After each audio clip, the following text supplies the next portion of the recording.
And we are live. We're back. It's been a slow start to the month of March. It's the 11th of March, and I've only put out a handful of live streams. And I'm not going to apologize because sometimes you do need a break, you know what I'm saying? And I've been taking a little break and taking the time to actually do some work on my cars because I needed to do some work on my cars, man. You know what I mean?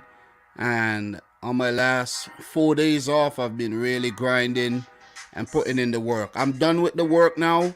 The major work is done. So back to the content, full force. So guys, let me know how the audio sounds because my laptop, not my laptop, my desktop actually restarted. So sometimes when that happens, it kind of put things out of whack. So guys, let me know how the audio sounds on your end, okay? Because I have no way of testing it and I was really strapped for time and I'm here now. Okay, Palomo, thank you very much. Ilias, big up to you, big up to Lennon Sweet, big up to everybody in the house here right now. Guys, make sure you smash the thumbs up button for the stream, man. Show your support in whichever way you can because we got a full package today.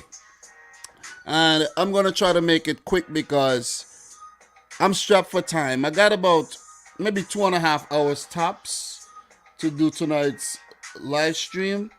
So that's good time. But we have to talk Champions League, Europa League, Conference League, a recap of the week, the midweek games, and we have to do a preview of the games coming up tomorrow, Sunday and Monday. So it's a lot to go through. Usual kind of preview style video. And you know what I mean? Just back to business, man. I know people probably saying, damn, you've been MIA, man.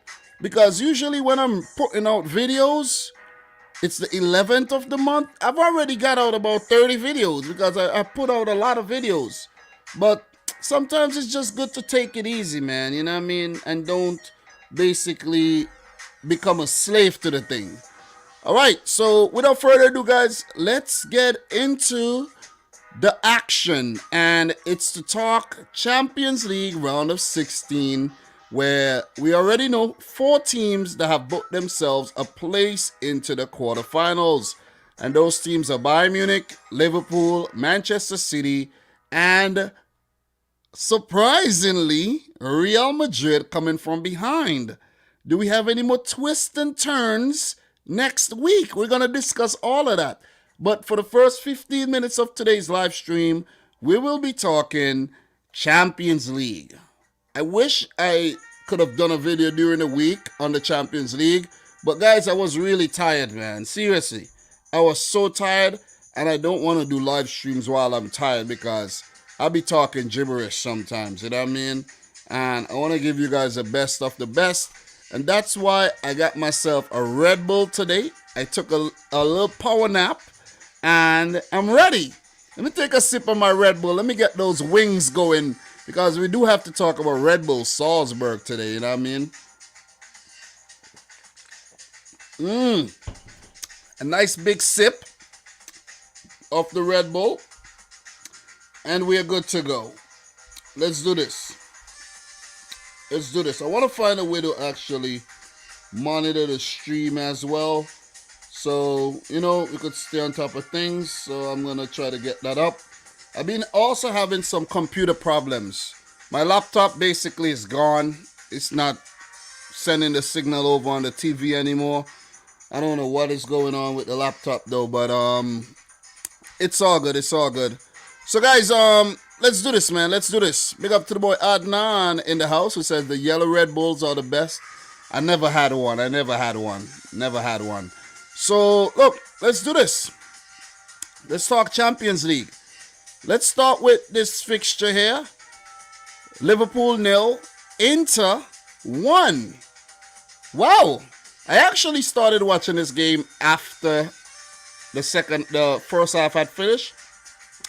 But the next day, I actually went back and watched the first half. Liverpool had a lot of chances in this game. A lot of chances to really punish Inter. I think Liverpool hit the post about 3 times in this game. But I think they were just very, very unlucky in front of goal. Not clinical enough, and they didn't have luck going their way as well. You got to put it that way. Because Liverpool were bright on the day. They had 63% of the ball, 12 shots at goal, but only 2 on target. So the form in front of goal was lacking on the day, but they were the usual selves. Passed the ball very well, control the game for most part. But Inter, they had a period in the game where they were really dominant. They were never really out of the match, and they were never really out of the tie.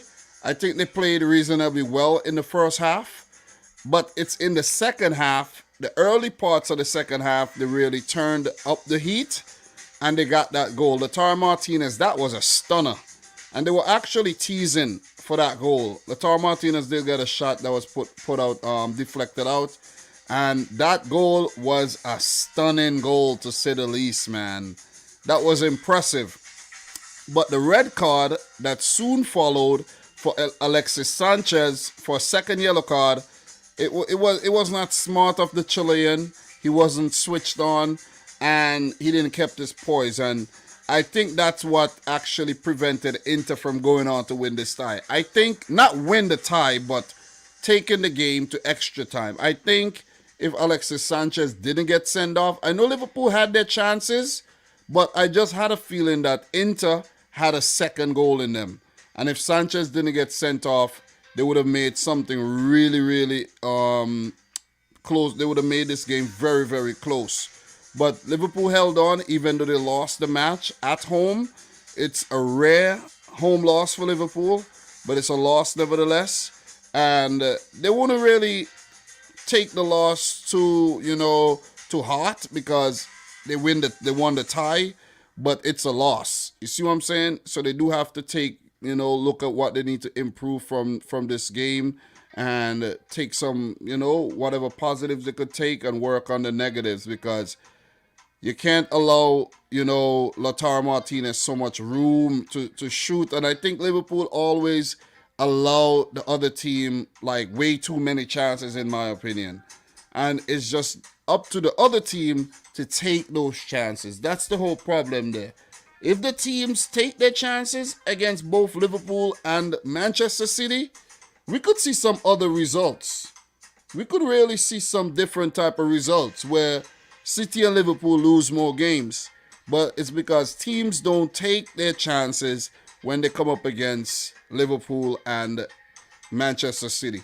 So, good game by Inter. Hard luck to them that they went down to 10 men. They won the game nevertheless, but they lost the tie. So, Simone Inzaghi and his boys would now have to focus on getting the better of AC Milan to win that Scudetto, back-to-back Scudetto. And as for Liverpool, they would move on to the quarters.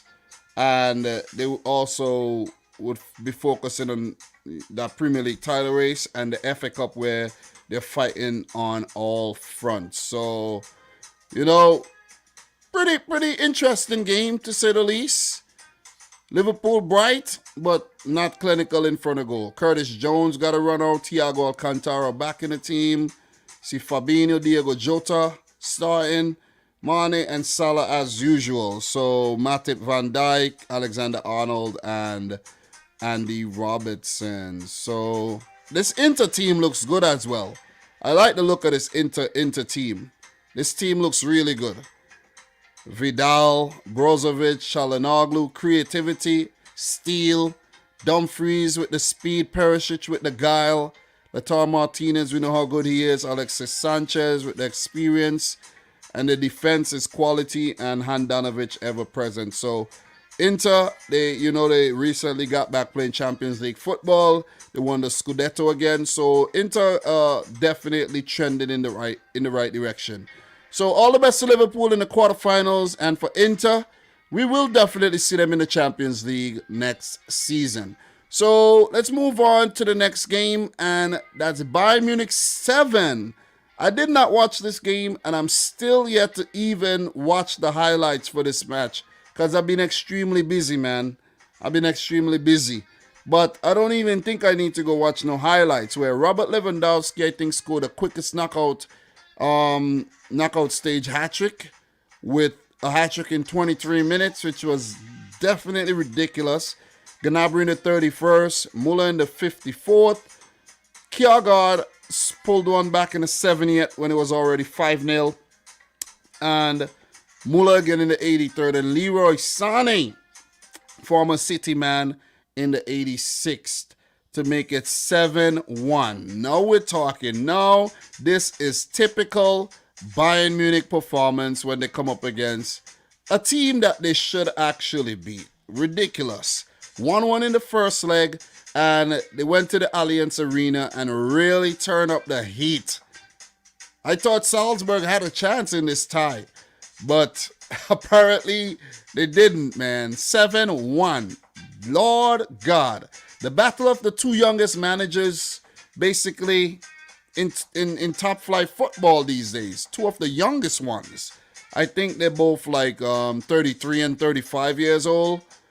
Geisel and what's his name? Julian. God damn, I'm running. What's his name again?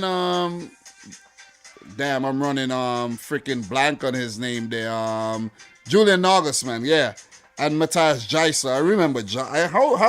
How did I remember Geisel and not remember Nagelsmann? I know Nagelsmann. The name just want to come, but 7-1, man. 7-1. This is brilliant. This is brilliant. You see Upamecano coming off the bench. We had Eric Maxim Choupo-Moting, Bunasar, Mark Roca, and Tanguy Nianzou. So the backup brigade basically coming off the bench. But if you look at the starting 11, very powerful, man. You had Coman, Sane, Lewandowski, Muller, and Gnabry with Kimmich. And Musiala playing a more deeper creative role. That was surprising. Luka Hernandez, Sula, Pavard, and Neuer ever present in goal. This Bayern Munich team that won the Champions League 2 seasons ago is still very powerful. And they're definitely a contender to win it again. One of 8 teams obviously left in the competition. Well, that will be left in the competition after next week's second leg. Round of 16 matches are done. And you can't write them off. They still look very good. They still look very, very good. As for Salzburg, man, they did great to even come into the second leg with a chance. And they would hold their head high and come again next season. Very talented bunch of players. I'm pretty sure most of them won't be there next season. The likes of Aronson, I think, will be gone. Adeyemi for sure will be gone. Maybe Adamu, who scored in the first leg, he might be gone as well. All right, let's get this video off the damn thing. We're not going to get a copyright there. And they have the likes of Benjamin Sesko, you know, who could be a player that other teams will be looking at as well. So pretty dominant stuff there by Munich. Expected winner. Not the expected result of a 7-1, but, you know, they really, you know, stamped their authority on this tie. In terms of the stats here, man, and look, you have the likes of Sabitzer on the bench not used. You have, who else? Yeah, the bench isn't the strongest, but still, it's still a quality team. 18 shots at goal for Bayern Munich, 9 on target. 73% possession. They dominated this game. For those of you guys who did watch this game, I'm pretty sure you were well entertained. Salzburg had 7 shots, 4 on target. Not bad in front of goal. But when you have Manuel Neuer in between the sticks, you have a nice insurance policy there. So Bayern Munich on to the quarterfinals. We're going to keep it moving. Definitely going to keep it moving. And let's talk this one really quick, and then we leave the best one for last. Man City 0, Sporting CP 0. Not the most entertaining game, I have to say. But, you know, City put out a weaker 11, a rotated 11. You see CJ Egan Riley, Conrad Egan Riley starting at right back. And the young man, put out a really good performance. There was a time when he was under pressure at the back and he dribbled himself out of the situation. John Stones looked solid alongside Emerick Laporte. And Zinchenko, you know, with the whole invasion of Ukraine always, is a symbol of, world peace, you want to say, in the sport right now. Gundogan, Fernandinho, and Bernardo Silva in the midfield with Sterling, Jesus, and Foden up top. Jesus did score a goal. I think Mahrez came off the bench and set up Jesus, but it was deemed to be offside. Off the bench, you see here Mahrez, Luke Mbete, a youngster, and James McAtee, the future here for Manchester City. But the main talking point off the bench has to be Scott Carson, who came off the bench and pulled off a massive save, man, to keep City in the game, not in the tie, 5-0 in the first leg. But Pep, very sentimental in this game, giving starts to the youngster Egan Riley, Zinchenko, and bringing on Mbete and McAtee, and also giving Scott Carson a run out. This is very good. He did that against Newcastle last season, and I would have actually liked him to use his fifth sub and maybe send out one of the other youngsters. You have Sammy Dozie, you have Liam Delap, you have Keiki on the bench. I think you should have given one of them a run out.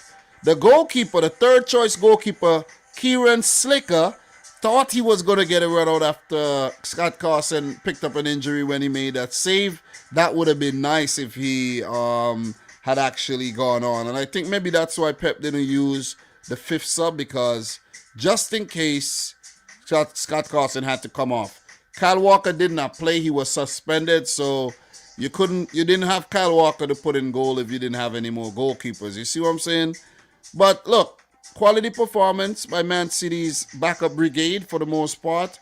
And for Sporting, they give a good account for themselves and will walk away from the tie with their heads held high. And this manager here, Ruben Amorim, is one to watch for the future. He's, achieved a few things already in his short stint as a manager, and he's definitely one to watch. He's touted as the next Jose Mourinho. So keep an eye on that guy, Ruben Amorim. So City move on to the quarterfinals as expected against Sporting. I know a lot of people thought that Sporting were going to actually pull off the upset, but Sporting got defeated 5-0 on aggregate. Ruben Diaz absent. He's been injured. João Cancelo as well was ill. And, of course, Nathan Ake was also absent. Kevin De Bruyne, he was on the bench. Rodri, Grealish, all unused, resting up for the game on the weekend here. Well, on Monday against Crystal Palace, where City are aiming to go back-to-back yet again. So, we're talking Champions League, guys. Big up to everybody in the stream right about now. We got 20-something people in here, guys. Make sure you smash up the thumbs up button. Let's get the stream up to 20 thumbs up. The boy Dom is back in full force, man. Look, the month is already half done, and I've been kind of absent for the month, I've done live streams. I've been consistent in terms of the Premier League live streams. But in terms of putting out clips and talking about other things, I've really been taking it easy. Plus, my laptop my new laptop got destroyed by my son Liam. And I didn't have Apple Care on it or nothing, so I can't get it repaired. So I'll have to save up for a new laptop. But in the meantime, I'm using the old Dinosaur. I don't think it could handle the heavy work. So I'm going to have to get an editing program on my desktop so that I could get some clips going as well. So we move on to the final one, guys. The big one. We got about 5 more minutes left to talk about the Champions League. Don't want to drag it on too long. And then we're going to look at the Europa League results, the Europa Conference League results, and we're going to get into this week's preview. For the first, let's say 40 minutes, we're going to just catch up on all the things that's going on in terms of European football and just a recap of the weekday matches and everything. And then we're going to get into proceedings. Real Madrid 3, Paris Saint-Germain 1. This result shocked me because I was watching the City game And I'm like, okay, PSG 1-0 up at halftime. Yeah, 2-0 up on aggregate.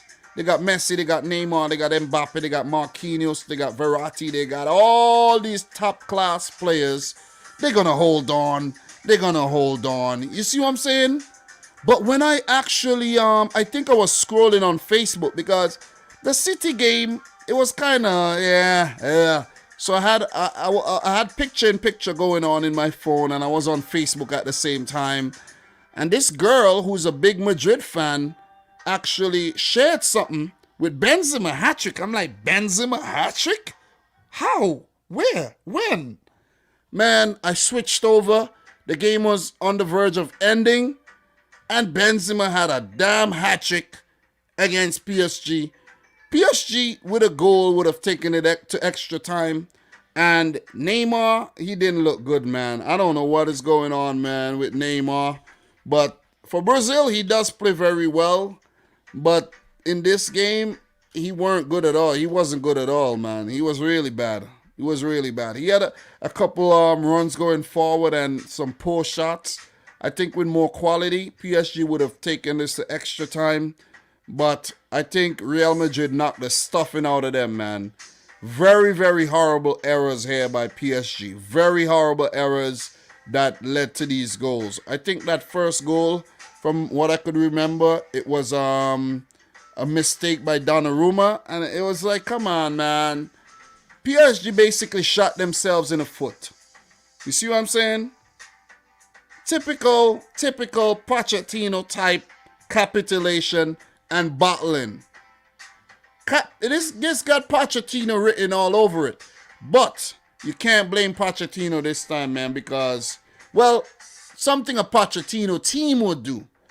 But Pochettino didn't have any hand in this, man. They were doing well. And for Real Madrid to come back and score 3 at that stage of the game, it was ridiculous. It was the biggest one of the biggest bottling of all times that PSG did there. Who could remember, right? Back in 2017, right? One evening, I cannot remember the exact date, but I think it was about March 8th or so. It might have been March 8th. 2017. I had picked up one daughter from school, Melanie. They're upstairs. My kids are actually upstairs right now.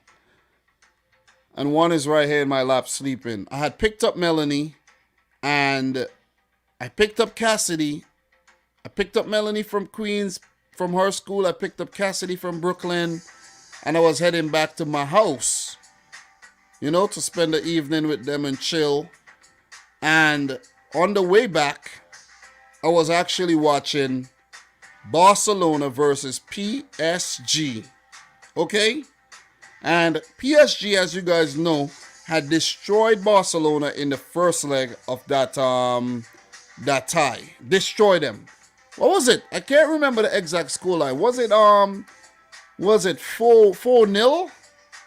it 4-0 in the first leg at the Parc des Princes? Cavani. Who else was there? Cavani. You had maybe Lucas Moura was there at the time. Marquinhos. Can't remember all the players that were there. Thiago Silva, of course. Can't remember all the players, but I know Cavani for sure scored in that game at the Camp Nou. They scored first. I can't remember what happened. Let me actually find that game. Let me find that game. Barcelona versus PSG. This game holds is a very significant game versus PSG. Listen, that game is even showing up in the search, man. It's even 6-1, right? It's even showing up in the searches still. Let me share this thing with you really quick. Let's just look at this really quick, man. Let's just look at this really quick. One of the biggest bottling of all time. PSG did it. PSG. 6-1. Suarez in the third. Kurzawa own goal. Messi 50th. And it was all good. it was all good because PSG had already won the first leg 4-0. So they were leading. They were still leading 4-3 at that point. And then when Cavani scored that goal, he celebrated signature style. They had went up to 5-3 on aggregate with freaking 28 minutes to go plus extra time. And then all kinds of magical stuff started happening. Neymar in the 88th, then the penalty. I think that was not a penalty. I think Suarez, the penalties were really suspect, both of them. And then the Sergio Roberto goal in the 5th minute of extra time there. That was, listen, after that happened, after that goal happened and the game, ended, guys, I don't know what happened, but something told me to take out my phone. I took out my phone and I spoke about the game. I talked about the game, just reaction. That was my first ever video on this channel. First video. I didn't know anything about how to run a football channel or anything. I used to just watch football daily every day, keeping up with the football news. And then this game happened, and that was the birth of this YouTube channel. 2017, in March 2017. Also, it's very important that I mention this month, this week actually, would mark the 5th year I've been doing YouTube. I started doing YouTube in the 16-17 season. So this is probably my 6th season. I've been around for a while, man. So if I take a little break, guys, for 10, 11 days, I only put out 3 live streams. Guys, give me a break, man. You see what I'm saying? Give me a break. I seen my subscriber count going down. People unsubscribing. Listen, man, give me a break. Okay? We're going to hit 50K at the end of the month, though. We're going to hit 50K when we start talking internationals. You know what I mean? So we're going to hit the landmark pretty soon. And 2022 is going to be a great year. But listen, PSG, they bottled it once again. But you got to give kudos and congratulations to Real Madrid. Karim Benzema. What a legendary player. 13 years at the club. Carlo Ancelotti back, where he won the Champions League with Real Madrid as well. And I think he won Real Madrid's 10th Champions League, if I'm not mistaken. And then they followed it up with a bunch of Champions Leagues under Zidane. And they're also one of the favorites to win the thing. I think they would want to avoid Manchester City. You see what I'm saying? But we knock them out. We knocked them out recently, you know what I mean? They would want to avoid us. But PSG, man, yet another year, they don't win the Champions League with Lionel Messi, Kylian Mbappe, and Neymar in the team. Verratti. You have the likes of Donnarumma in goal. Come on, man. Marquinhos. And you telling me you don't win Hakimi, Nuno Mensch, you don't win the Champions League? Or you don't even get to the final at least? You don't even get to the quarterfinal at least, PSG?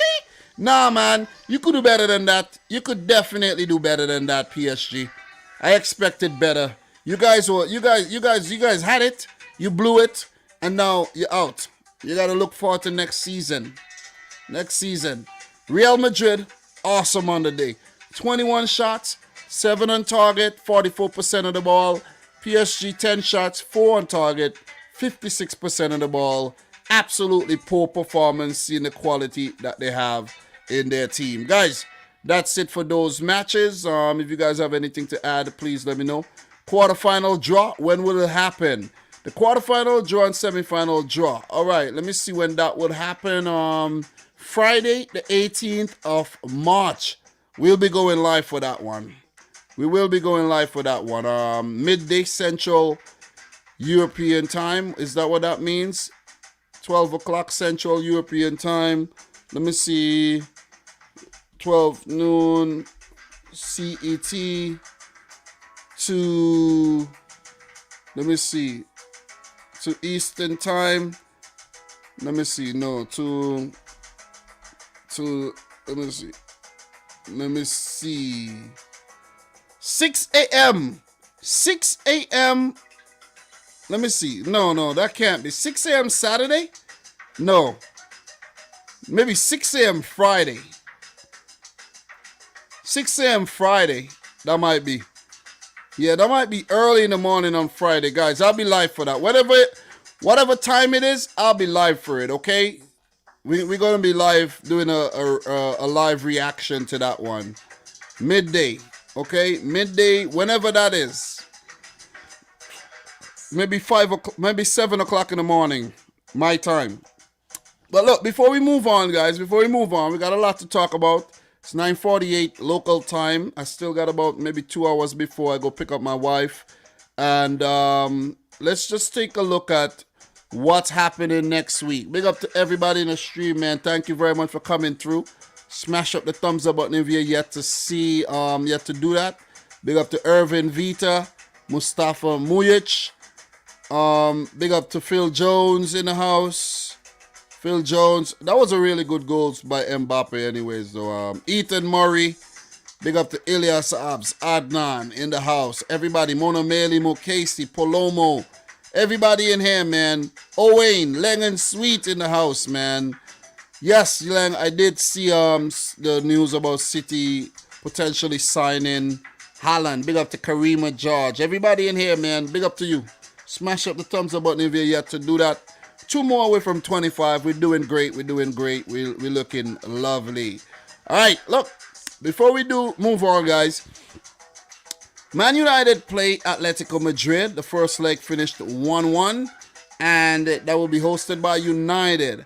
The thing about this game I got to mention, they have a big game coming up against Tottenham, right? And they're going to put out a strong team against Tottenham, and they have to put out a strong team against Atleti. I don't know what's going to happen in this game, but let's see. I hope they get knocked out. Oh, man. Listen, let's see if Man United will get the better of a misfiring Atletico Madrid, who's, I think, might have been picking up some better results lately. Ajax play Benfica, where that tie is poised at 2-2. Any team could go through. Same with the United Atletico Madrid. Juventus and Villarreal, the tied 1-1. Anything could happen in that tie as well. And Chelsea and Lille. Chelsea lead Lille 2-0. Guys, look. We had a turnaround in the Real Madrid PSG tie. The other ones, it was pretty straightforward. Inter could have turned around the Liverpool tie, but they didn't win by a big enough margin. And Bayern Munich, they destroyed Salzburg after the draw. Guys, we could get something big next week, or we just might not, okay?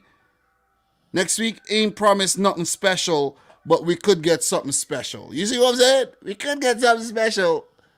So let's see who joins Liverpool, City, Bayern Munich, and, of course, Real Madrid in the quarterfinals. All right? So let's see who wins the Champions League this season. Could it be Manchester City? Is it City's year? Just might be.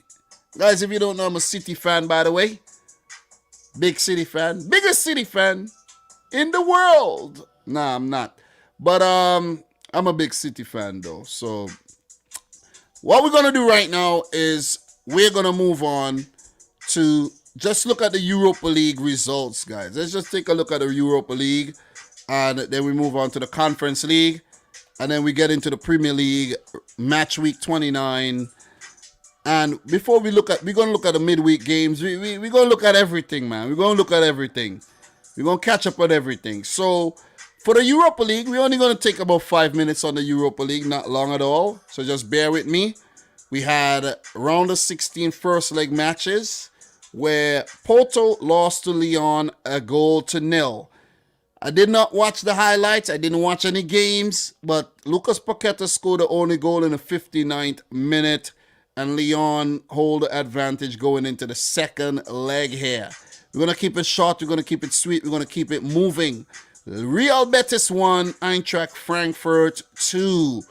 We had Filip Kostic in the 14th minute, Nabil Fekir in the 30th, and Daichi Kamada, who seems to always do well in the Europa League. And Frankfurt hold on for the win here. 2-1 going into the second leg. Leipzig versus Sparta Moscow. The match is cancelled. Leipzig receives a bye into the next round simply because all the Russian teams have been eliminated and dismissed from the competition because of Russia's invasion on Ukraine. So that's what's going on in that one. Sevilla 1, West Ham United 0 in the first leg. Hard luck to West Ham. Munir in the 60th minute scored the only goal of the game. Declan Rice came back for West Ham in that match as well. Rangers 3, Crvena Zvezda or Red Star Belgrade 0. I don't know what's going on at Rangers, but they're doing some really good things, man. Tavernier in the 11th minute, Morelos in the 15th, and Leon Balogun in the 51st minute. Crvena Zvezda failed to reply, and Rangers are doing the goddamn business, I gotta say. They're doing the business. After knocking out Dortmund, they're continuing their great form in the competition. Braga 2, Monaco 0. Remember, Monaco knocked City out of the Champions League a couple seasons ago. That same season when I started my YouTube channel. Abel Ruiz in the 3rd minute. Vitor Oliveira in the 89th to go into the second leg with a 2-0 advantage. Atalanta 3, Bayer Leverkusen 2. Atalanta just love a thriller. What's interesting about this Atalanta team, guys, and this match, I don't know if Gasparini did this on purpose, but we had a Ukrainian and we had a Russian player, and let me see if they were on the field at the same time. No, they weren't. They weren't actually on the field at the same time, but Alexei Miranchuk came off the bench. You know, he's a Russian international, and Ruslan Malinovsky started the game, and he scored one of the goals. So Malinovsky in the 23rd minute, Aranguiz in the 11th, Malinovsky in the 23rd, Muriel in the 25th, Muriel again in the 49th, and Diaby, very talented youngster, in the 63rd to make it 3-2. A Russian and a Ukrainian, both on the same team, but weren't on the field at the same time.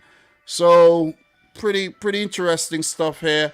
Another thing that I noticed is that we had a player who used to play in Russia, and that's Sada Azmoun. And he must be saying to himself, God damn, thank God I left. You know what I'm saying? So very interesting stuff there happening in this match. So Atalanta 3, Bayer Leverkusen 2. So we have one more game, and that's Barcelona, who has been looking pretty good under Xavi lately. 0. Galatasaray 0.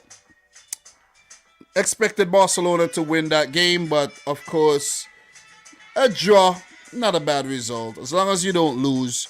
So that's how it looks going into the second leg of these Europa League round of 16 ties. Guys, who do you think will go on to win the Europa League? Could it be Julian Lopetegui and Sevilla? Could it be Xavi and Barcelona? Could it be Gasparini and Atalanta? Could it be Rangers? Could it be Leipzig? You know what I mean? Could it be Lyon? Teams are looking good. Frankfurt looks good in this competition year after year. Could it be West Ham bouncing back? We shall see in due time. Guys, what we're going to be doing, we're going to switch this thing to green. And we're going to move over to the Europa Conference League. Okay? So let's just see what happened in the Conference League round of 16 ties as well. So we're going to go to results, and we're going to do the same thing. But this time around, we won't be getting into the goal scorers. Okay? We're going to keep it moving. PAOK 1, Ghent 0. PAOK, the Greek team, over the Belgian Ghent. Vitesse 0 from the Netherlands. Roma, Mourinho 1. Italian team, of course, Roma. Slavia Praha from the Czech Republic 4. LASK, I think of Austria, if I'm not mistaken. Can't even remember. I think, yeah, Austria 1. Big lead there for Slavia Praha, who's done well in European competitions lately. Partizan 2. Struggling team from Serbia again. Feyenoord, 5 from the Dutch league. Wow, brilliant. Marseille of France, 2. Basel of Switzerland, 1. Leicester City of the Premier League. Big up to Leicester, 2. And Rennes, 0 of France. PSV, Eindhoven of Dutch, Netherlands. Copenhagen, 4. Denmark, big 4-4 thriller there. Must have been an exciting game. Bodo Glimt, the rise of Bodo Glimt. Every time Bodo Glimt does well, that video that I made, that little clip, gets a lot of views. Bodo Glimt of Norway, 2. AZ Alkmaar of the Netherlands, 1. A lot of Dutch teams left in the Europa League competition there, the Europa Conference League. That's 1. That's 2. You got PSV, that's 3. And you got Vitesse, that's 4. So a lot of Dutch teams there in that competition. Ajax in the Champions League as well. And I think that's it, right? No Dutch team left in the Europa League, right? So that's what's going on in the Conference League. Who's going to take it? Is it going to be Mourinho? Is it going to be Brendan Rodgers? Would it be Bodo Glimt? Is it going to be PSV, Marseille, Slavia Praha, PAOK? We shall see, guys. I'm very excited to actually see who's going to win that competition. That will be the first winner of the Europa Conference League. I actually thought it was going to be Tottenham, but they found a way to battle that competition as well. So, big up to everybody in the house, man. Big up to Karumi, Irvin, Vita, everybody in here, man. Guys, we're doing well, 41 minutes in, and we have done well. So, we come full circle, and we're going to swing back to the Premier League. Let's swing back to the Premier League. Let's turn things purple again, and let's swing back to the Premier League. I don't know why I clicked that. You know, I could have clicked something that I'm not supposed to click there. And yeah, but look, we come to the Premier League, you click news. Chelsea news, Roman Abramovich sanctioned as club credit cards temporarily suspended. That's 4 hours ago. Chelsea FC frozen as an asset and a variety of measures imposed, but the football club have been given permission to continue with proceedings, you know, just continue operating on a special license and everything. We're not going to get into everything, guys. You guys know what's going on with Chelsea. Why Chelsea should be relegated from the Premier League. Wow. Several clubs have been demoted down from the football pyramid for far less than what Roman Abramovich has been sanctioned for by the government. Wow. So that's the situation. Chelsea are in crisis, but there is no will to leave the club on their knees. That's what's been going on in the Premier League, the big talking points. You know what I mean? Off the field issues, man. A few on the field issues, but that's what's going on with Chelsea. That is what's going on with Chelsea right there. And just, you know, big news here as well. Manchester City have a deal in place to seal the blockbuster signing of Erling Haaland. All right, so that's been buzzing lately, and I haven't really had a time to talk about that. Bruno Guimaraes, brash, entertaining, and a supreme talent. We're going to get into all of that, man. So that's what's going on in the Premier League. So let's get to the Premier League website and get updated on things. Let's get updated on things, man. Let's get on to things, you know what I'm saying? Big up to each and everybody in the house right about now. It's your boy Dominic Rich back with another one.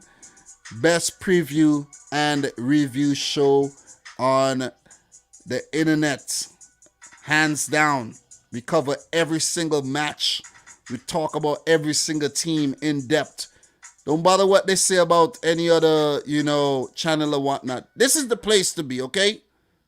Not the most popular, but this is the place to be. I can guarantee you that, guys. Trust that. So, look, let's talk. Let us talk. First thing I want to get into, guys, before we even touch on anything, is the awards for the month. Zaha won the strike, voted Budweiser goal of the month. I think the goal of the month should have been the Mane goal. I don't agree with this one. So Zaha wins goal of the month, and he'll do good with, you know, with that award. Good for his confidence. Don't agree with this award at all. Joel Matip wins EA Sports Player of the Month. Don't agree with that one either. He did have a great month, but I don't agree with it. Should have given it to somebody else. That's just my thoughts. That's just my thoughts. He did play well. Shouldn't have gotten Player of the Month. But Eddie Howe. Eddie Howe, man. What a play. What a month. Well, I say what a player. What a month. What a manager. Back in the Premier League after a brief hiatus. He left Bournemouth and came back. Big job here with Newcastle.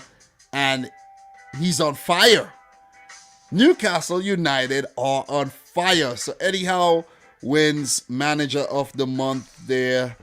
Probably the first time in a very, very long time. Or probably, if he ever won the Manager of the Month award before, it's been a few times. But, very few times.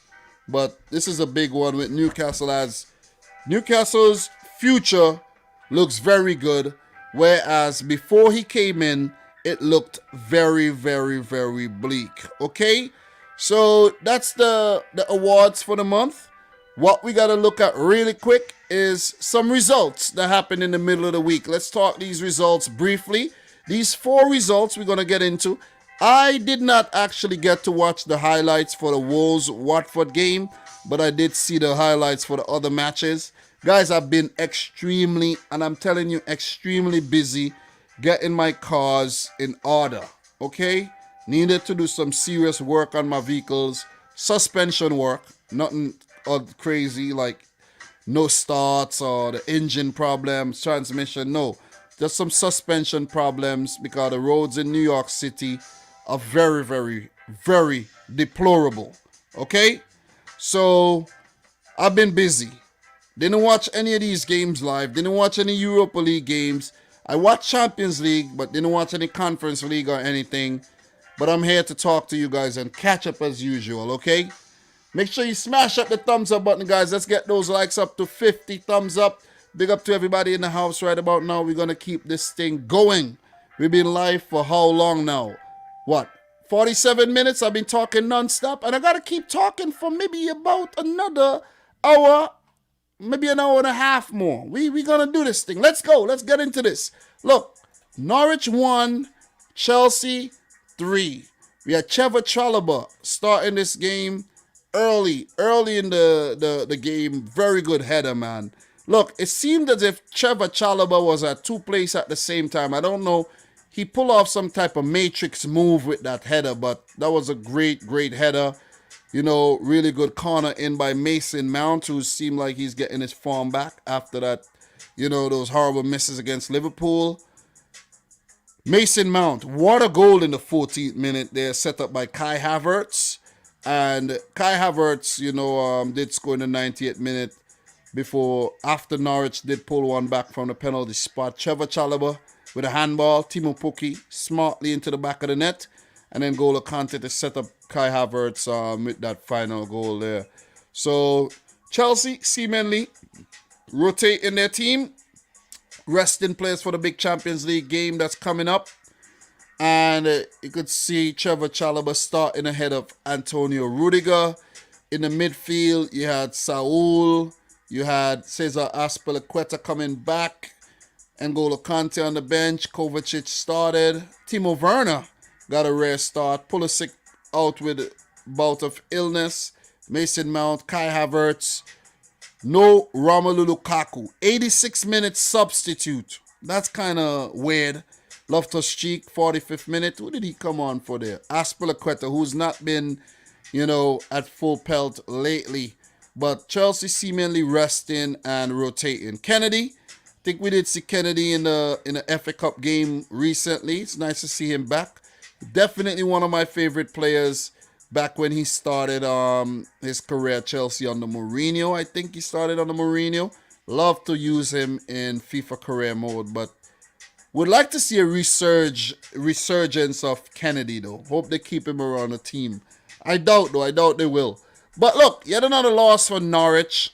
Seems as if Norwich are definitely going to get relegated, man. They just keep losing and losing and losing and losing. It can't stop. the bleeding cannot stop. And if you keep bleeding like that, what's going to happen to you guys? You're going to bleed out, and it's going to be the end of you. You see what I mean? And just to give you a quick rundown of what Norwich has done lately, and you're talking about 3-1 loss to Chelsea, 3-1 loss to Brentford, 2-1 loss in the FA Cup to Liverpool, 2-0 loss to Southampton, 3-1 loss to Liverpool, 4-0 loss to Manchester City. Since February 12th, they have played 6 matches and lost every single one of them. It ain't looking good. Dean Smith, you got to get your act together. And most importantly, the entire Norwich team needs to do some introspection and get their freaking act together because they have been poor. And injuries definitely have not helped them this season. I'm not even going to go further into this. Big win for Chelsea as they gain yet another important 3 points this season. Look. Edward Mendy, he had a big role to play in the game as well, where I remember when the game was 2-1, Norwich had some big chances to make it 2-2. They didn't take him. So who's to be blamed? You got to blame yourself. We're going to keep it moving, though. We'll get to Norwich and Chelsea again during this live stream. Southampton 1, Newcastle United 2. You got to give it to Newcastle United, man. Stuart Armstrong with a brilliant goal in the 25th minute there. And he had Chris Wood scoring his first goal for Newcastle. Brilliantly set up by John Joe Shelvey. And what a header by Chris Wood. Fraser Foster was very, very, very mad that they didn't actually deal with that ball a little better. And he was definitely helpless in between the sticks. First goal in 8 matches for Chris Wood. Could it be the start of something great for the New Zealand international? But one of the biggest talking points of the game would have been that brilliant goal. What was that? What was that? A back heel scorpion kick? Bruno Guimaraes, the Brazilian international. Big move from Olympic Lyon. I think that Lyon he came over from. Dan Burn with that flick on from the corner. And goddamn, what an outlandish back flick by Bruno Guimaraes. That was brilliant. And you could see the way he celebrated. Also, his first goal for Newcastle United. And I think that was his first start, if I'm not mistaken. That was brilliant, though. That was brilliant. And guys, you notice something? Chris Wood, new player. Guimaraes, new player. Dan Burn, new player. The January transfer window was indeed the mark of the transformation of Newcastle United. An upward trajectory trending in the right direction, Newcastle United. You got to be happy for them. You got to be happy for Newcastle United, man. Because they were going through some things, I'm telling you. They were going through some things, man. They were dealing with some serious demons when they had Steve Bruce in charge. But ever since they sacked him and they brought in Eddie Howe and Jason Tyndall, oh my God. Like, these are the recent results for Newcastle. 2-1 against Southampton, 2-1 against Brighton, 2-0 against Brentford, a 1-1 draw against West Ham, beating Aston Villa 0-0, beat Everton 3-1, beat Leeds 1-0, 1-1 against Watford, the 1-1 against Manchester United. And that was the game on December the 27th that marked the upward turn of Newcastle United, where they have not lost a single game in the Premier League in 2022. They lost to Cambridge in the FA Cup, but that may have been a good thing to just get that distraction out of the way. You know, Cambridge are not even in the FA Cup anymore. So that's, you see what I'm saying? So you got to give it up to Newcastle, man. And I'm telling you, they play Chelsea in their next game. Chelsea got an important Champions League game coming up. Just wait for that preview.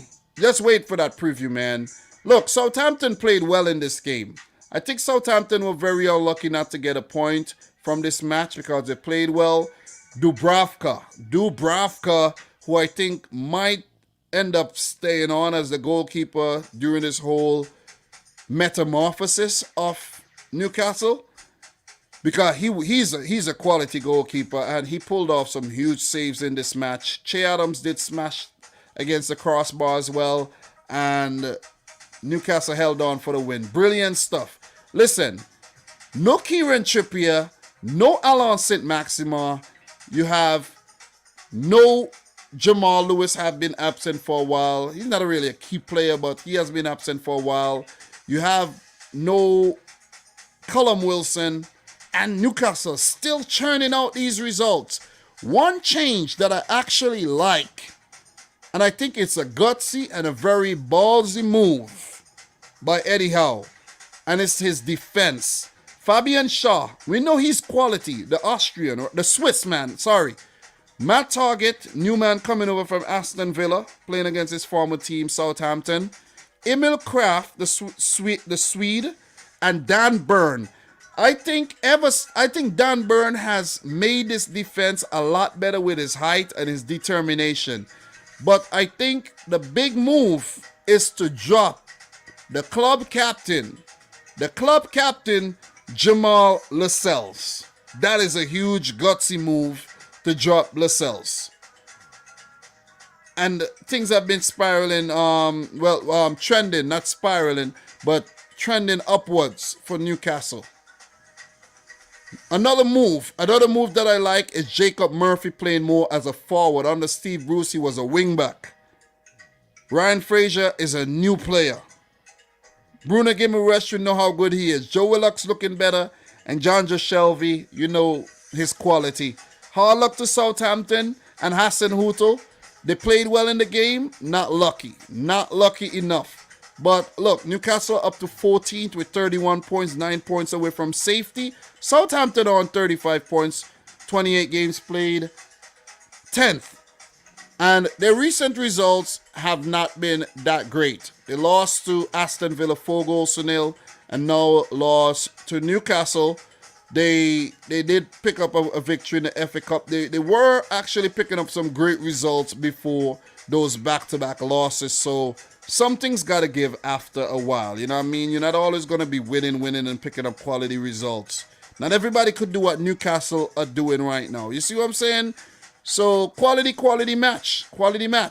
Look, we're going to move on. We got a lot more games to talk about. This live stream should have gotten into the preview already. But it's all good, man. We're going to get it done. We're going to get everything done. Look, Wolves 4, Watford 0. I can't go too much into this game because I did not actually watch the match and I did not get to see the highlights. But look, man, quality stuff here by Wolverhampton Wanderers. We know they're not a team that score a lot of goals, but to get 4 is a good achievement.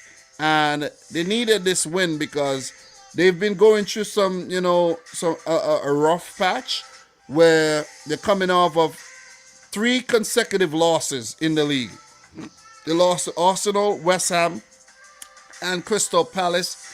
And what better team to come up against than Watford, hitting them for 4, right? Watford, on the other hand, they're going through some things, man. 7 goals in their last 2 games after that 0-0 draw against Manchester United. Imagine you play against United and you play a 0-0 game, then go on to lose to Arsenal and Wolves. What does that tell you about Manchester United? Garbage team. Banter, but still, that's what they have become, a banter club. But look, we're not gonna stray too far away from this match right here. But Wolves, big result as I said, and Bruno Lage has done a great job. We know, how well he has done in the league this season. 43 points, they're 8th, and they're looking to get one of those Europa League spots, whether it's the Conference League or the Europa League.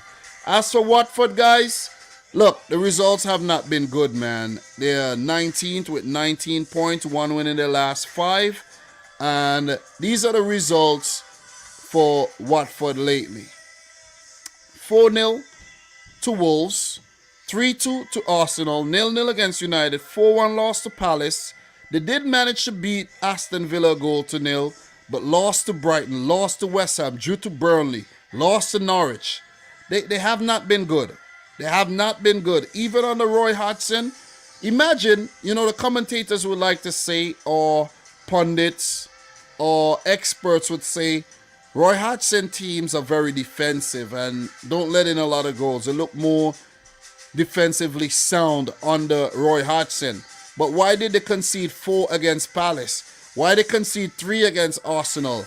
Why have they conceded 11 goals in their last 3 matches? You see what I'm saying? And have only replied with 3 goals. 11-3? Come on, man. Come on. 1 point in the last 4 matches? Watford are getting relegated. It's not 100% guaranteed, but Everton, Burnley, they do have games in hand. Leeds are looking like they're in trouble. Everton are looking like they're in trouble. And Burnley are in trouble. But Watford and Norwich, these teams look doomed for relegation. We're going to keep it moving. But look, before we go, let's just run through the goals. Raul Jimenez in the 13th minute. Chuko Hernandez with an own goal in the 18th. Daniel Podence in the 21st. And Ruben Neves in the 85th. Chiquinho, this player is a quality player, man. He always look bright when he do come off the bench as well. So let me just take a look at the 11 really quick. All right, yeah. Chiquinho definitely have been coming off the bench. Pedro Neto came off the bench as well. He recently started a game. So it's nice to see Pedro Neto back, man. And Fabio Silva also made an appearance. Look, positive for Watford. Peter Etebo is back after a long spell on the sideline. Another Nigerian is Samuel Kalu featured, and Christian Kabasele as well. So they look like they suffered some injury setbacks here, where they had to make a couple early changes there. Josh King had to come off, and Kiko Femenia as well, injured for the upcoming match. So we have one more game to touch on, and that's Leeds United 0, Aston Villa 3. And this was a quality performance by Aston Villa. Leeds, nothing game at all. I did manage to watch the extended highlights of this one. And Philippe Coutinho, man, take a bow, man. Take a bow. You made this team better, and I'm happy for Philippe Coutinho.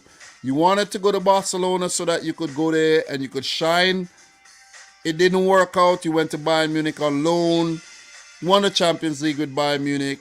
Went back to Barcelona. Didn't work out. And now he's at Aston Villa, back in the Premier League. And it's kind of surreal that Philippe Coutinho is back in the Premier League, right? Guys, just think about it. Philippe Coutinho is back in the Premier League. Big up to the boy, 80 Booth as well. Always pop up when Aston Villa are doing well. But that Coutinho goal, quality. That Matt Cash goal, sublime. And that Callum Chambers strike, he doesn't look like he was, that Callum Chambers that was at Arsenal, who's getting the nod ahead of Enzri Konsa. So, look, Aston Villa, they have looked good across the last 2 games, where before that they were kind of going through a little bit of a slump, but they bounced back with a 4-0 win over Southampton and a 3-0 win over Leeds. That's 7-0 across. Well, actually, let's go back to the Brighton game. A 2-0 win over Brighton. So that's 9-0 across 3 games. Ridiculous.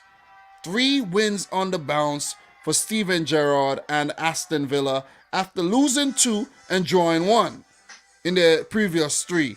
So what a way to bounce back. And they are currently 9th with 36 points. They will look to put some pressure on the likes of Wolves and Tottenham for maybe a Europa League or Europa Conference League spot. But I think Aston Villa are in good hands. They have some quality players on their team. And it's nice to see the likes of Danny Ings getting into, the goal contributions, whether he's scoring or assisting. But Matt Cash, oh man, he has been good lately though. So, quality performance again by Aston Villa. But the big talking point here would be Leeds United, yet another loss. New manager, Jesse March, same old results. Same old results. And that's 2 games now played, 4 goals conceded, none scored. And I know Jesse March is a very attacking type manager. But Leeds United are going through one of the most horrible time periods, that they've probably gone through in the last maybe 5 years or so. Because whether you're in the Championship or the Premier League, this is horrible. 3-0 loss to Villa, 1-0 to Leicester, 4-0 to Tottenham, 6-0 to Liverpool. That's 4 games they haven't scored any goals and have conceded 14. They lost to United 4-2, lost to Everton 3-0. That's 6 games in a row. 6 games they have lost. A 3-3 draw against Villa, a 1-0 loss to Newcastle. They managed to beat West Ham 3-2, I don't know how, and beat Burnley 3-2. But before that, it was carnage again. 4-1 to Arsenal, 7-0 to City, 3-2 to Chelsea, and it has been a horrible season for Leeds United. They could be going back down. 23 points. They're getting dragged into the relegation scrap. Burnley got 2 games in hand, only 2 points behind. Everton got 3 games in hand. Look, it ain't looking good for Leeds United at all. I don't know if Jesse Marsch could actually save them. I don't know. I really don't know. And the quality that they have on display, it would be sad that they could be going down. I think Calvin Phillips, big absent. Liam Cooper, big absentee. And the fact that Patrick Bamford has been out all season. Look, Junior Firpo was horrible in this game. When I say horrible, horrible. There was never any player occupying the left side of the defense. He was always absent. I think he's injured for the next game, and that might be indeed a blessing in disguise. So, guys, that's a roundup of the midweek fixtures. We have an hour, 6 minutes into the live stream, and we have done pretty damn well, if you ask me. So, big up to everybody in the house right now, man. Yeah, man, Mane robbed for the goal of the month, in my opinion. I did mention that earlier. And I don't think Joel Matip should have won the Player of the Month either. I don't think so. So, yeah. Let's keep it moving, though. Let's keep it moving, guys. We got 10 fixtures to talk about. I do have all my predictions ready. I do have all my notes ready as well. And, look, 10 minutes per fixture. 10 by 10, that's what? An hour 40 minutes?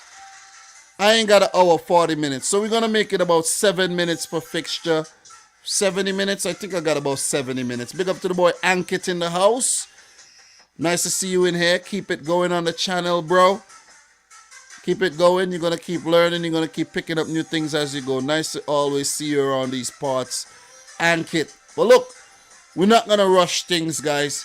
We have to take a look at what the stats look like. Let's take a look at the stats really quick, and then the table, and then we're going to get into proceedings. I don't know if my wife's going to work late tonight.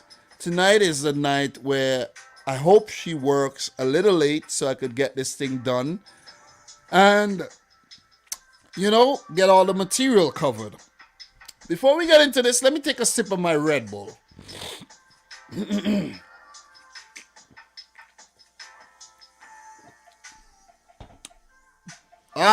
Lovely. Got my wings on. Salah leading the goal charts with 19. Mane second with 12. Jota third with 12. God damn, Liverpool doing the goddamn business. Son and Kane with 10 and 11. Mahrez Sterling with 10. Jamie Vardy with 10. Bruno Fernandes and Kevin De Bruyne with 9. I like those City numbers. I really like those numbers. We're not going to get into the full list right now. But Alexander-Arnold and Salah leading the assist charts. Pogba third. Andy Robertson with 9 as well. Jared Bowen, Mikel Antonio with 8 and 7. Gabriel Jesus have 7. Alexander Lacazette, Mason Mount, and Bruno Fernandes also showing up on that list. The past king of the league, Joao Cancelo, Emerick Laporte, Ruben Diaz, Rodri. Man City best passers in the league, of course, right? Clean sheets, Edison with 15, Alisson on his back with 14, Aaron Ramsdale with 11, Lloris, Sa, Mendy with 10, Martinez, De Gea, Fabianski, and Guaita follows. In terms of the goals, Liverpool do have 71, City got 68, Chelsea with 56, the others far behind. City passing the ball the most this season in the league. Liverpool to follow with about 3,000 less passes. Ridiculous. Man City with the most clean sheets with 16. Liverpool right behind. City with the most crosses into the box. I'm surprised. I'm really surprised. We don't head a lot of goals in, but I'm really surprised though.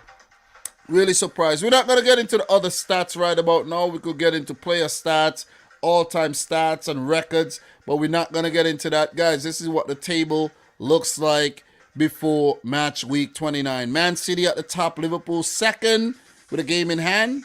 Chelsea third, Arsenal fourth. Arsenal do have 48 points. Chelsea with 56. Arsenal do have 3 games in hand, and that's what the top 4 looks like right now. Man United are 5th with 47 points. West Ham 6th with 45. Tottenham 7th with 45 with 2 games in hand to West Ham United. Wolves, with 43 points in 8th. Villa and Southampton round off the top 10 with 36 and 35 points respectively. Crystal Palace looking really good. They're going through a nice period right now. They do have 33 points in 11th. Leicester, an indifferent season, in 12th with 33 points.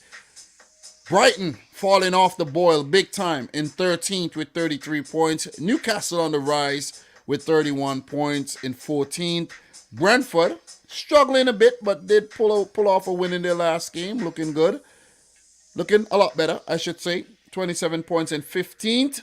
Want to separate themselves from those teams in the relegation scrap. You have Leeds, Everton just outside the relegation zone with 23 and 22 points. And in the relegation scrap right now, you got Burnley, Watford, and Norwich. So, guys, that's what it looks like going into the match week 29 here. Let's take a look at the fixtures and let's start talking about predictions here. So, big up to everybody in the house, man. How are you guys doing? Phil Jones, Summer at the Longhouse, Jordan Hyman, 80 Boot, Palomo, and Kit. Everybody in here, man. You guys are the real deal. Guys, you need 13 more thumbs up to get to 50. Let's make it happen. Let's make it happen. I'm back. I've been on a break basically this month, doing some things around the house, fixing cars and things like that. Just getting my life in order, man. Going to work as well, staying focused, and handling business. But we got to talk Premier League. You know, I've never missed a match week preview all season, nor a roundup, okay? So the first game that we're going to start with, let's start with something light, guys. Let's start with something a bit light. And where's the light game, man? Let's start with, where's that game? Let's start with Brentford versus Burnley here. Brentford versus Burnley. Let's kick it off with that one. Current match day. All right, Brentford versus Burnley. Let me just get to that point right now. I won't be leaving the City and the Liverpool games for last simply because if I run out of time, I would have already talked about those matches. So I'm not really going to cater for audience retention today. I want to get those done. If I see like I'm getting close to 11:25, yeah, I'm going to get those games done for sure. Because very, very important matches. It's a title race we're talking about. All right, so Brentford versus Burnley here. So Norwich won, Brentford 3 in their last game. And for Burnley, they lost 4-0 to Chelsea. What happened the last time these two teams met? Well, they have only met once, of course, with Brentford, first season in the Premier League. They lost the game, actually 3-1 to Burnley. Burnley won it 3-1, big winner home, and they will look to do the double over the new Premier League team in Brentford. In terms of the managers here, Thomas Frank and Sean Dyche, this would of course be the second meeting, and this would be the fourth time that Sean Dyche is playing Brentford, and he has won all his matches against Brentford. So very, very important stat there. And of course, these teams have only met once in the Premier League, as you guys should know that. You know what I mean? So we're not going to get into anything deeper there. in terms of those stats. But let's just change this to the squad so we could talk players. So players to watch here for Brentford. I'm gonna go with their new man, Christian Eriksen. I think he has added another dimension to this team. We know of his quality and we know of his story, and he's an inspirational figure that Brentford signed in the January transfer window there. So kudos to Brentford for bringing him in. He's a Dane, and we know Thomas Frank is a Dane. And of course, the team is made up of a lot of Dane, a lot of Scandinavian players, and he fits right in. He should feel at home. It's another story where Philip Coutinho come back to the Premier League, and Christian Eriksen has as well. And I think, he's going to definitely help Brentford in their efforts to stay in the league. For Burnley, I'm going to go with a duo here. I would like to see Maxwell Cornet performing well again. He's actually been out of form, along with Wout Weghorst. If these two players could get it going, I think Burnley would be a force to be reckoned with in the league, and they would actually survive the drop. So let's see if those players get involved from the start together and see how they could actually help Burnley in this game. So in terms of notes, Josh Da Silva suspended for Brentford. Tariq Fosu remains out. He's not really featured this season. And Julian Janvier out as well, long-term injuries. For Burnley, Eric Peters would miss the game. Ben Mee is out. That's a big miss for Burnley. Matej Vidra remains out, as well as Johan Berg Goodmanson. Dale Stevens, the man who was signed from Brighton, is nearing a return to full fitness. So in terms of insights here, let's take a look at the insights. Can Burnley secure more capital returns? Burnley are unbeaten in their last 4 Premier League matches in London, beating Fulham in May and drawing with Chelsea and Arsenal and Crystal Palace this season. The Clarets last had a longer unbeaten top-flight run in the capital between August 1965 and December of 1966, 8 matches. Hence the reason why can Burnley secure more capital gains. That was very slick.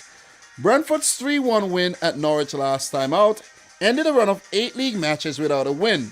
While they have scored as many goals in that victory as they had in their previous 7 league contests combined, the Bees are looking to secure consecutive Premier League victories for the first time.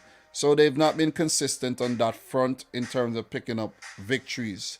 Since the start of the 2018-19 season, when he moved to Peterborough, Brentford's Ivan Toney has scored 93 goals in all competitions, with only Mohamed Salah and Harry Kane netting more for English league sides in that time. Toney has also produced 5 hat-tricks in that time, with no player netting more in all competitions. Brilliant stuff by Ivan Toney, I gotta say, man. So Burnley are looking to complete the league double over Brentford for only the second time in their history, though the other occasion was the last campaign in which they met, 2015-16 in the championship. Paul Tierney will be in charge of this game.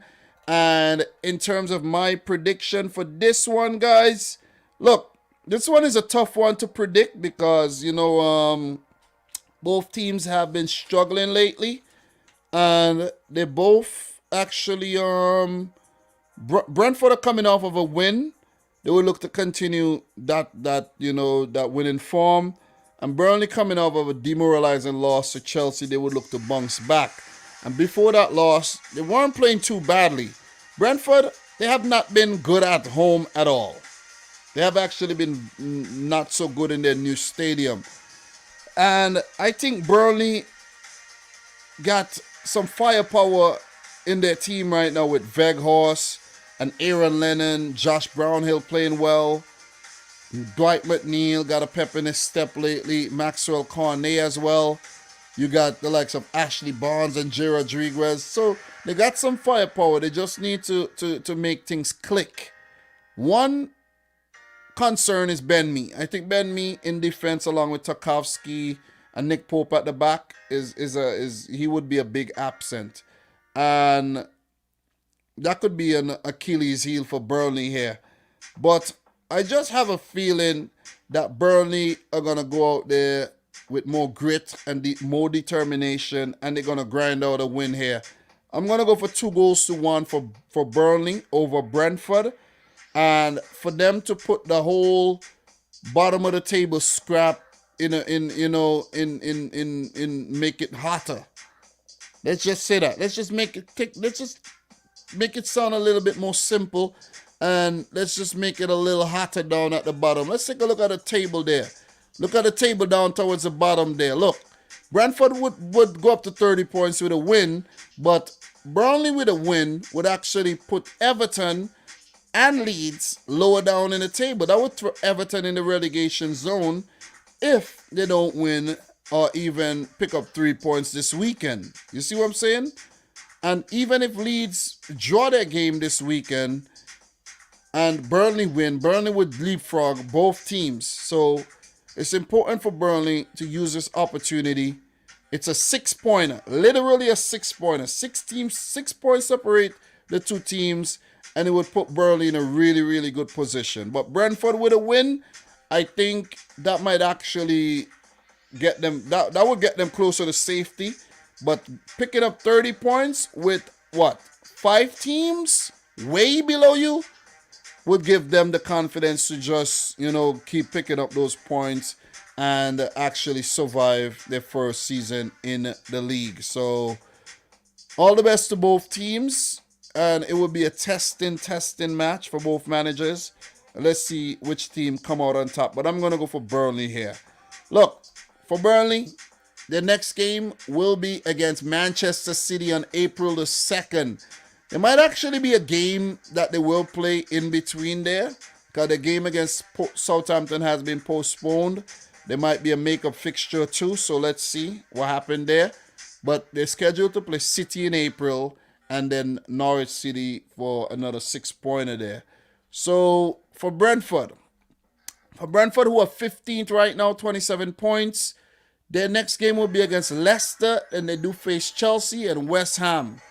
Look, at the back end of the season, they do have Leeds, Everton, and Watford to play. So they have some winnable games, definitely. They got Manchester United to play still, so let's see how they fare. So that's my prediction, 2-1 to Burnley. So with that being said, guys, we're not gonna delay things. Big up to everybody who's dropping predictions in the chat as well. Paloma says 2-1 to Burnley. Princey TV 4-0 to Burnley. Thank you very much there, guys. Do appreciate that. And we're gonna keep it moving. We're definitely gonna keep it moving, man. Let's talk Leeds United versus Norwich. We got a lot of games to go through, and we are not going to linger. Let's not linger about, man. Let's start these games and let's get these previews done. All right, so Leeds Norwich. This is a big game for both teams. This is indeed a 6-pointer where both teams are struggling towards the bottom of the table. Leeds just outside the relegation zone, Norwich in the relegation zone. And a win would do Norwich a whole lot of good, while a win would definitely help out Leeds United big time. They're going through a very nervous period right now. So in the last games, Leeds 0, Villa 3, Norwich 1, Chelsea 3. They both played in the middle of the week, so there'll be a little bit of fatigue coming into this match for both teams, right? They're going to play on Sunday. This match will be on Sunday, so got a day extra to rest.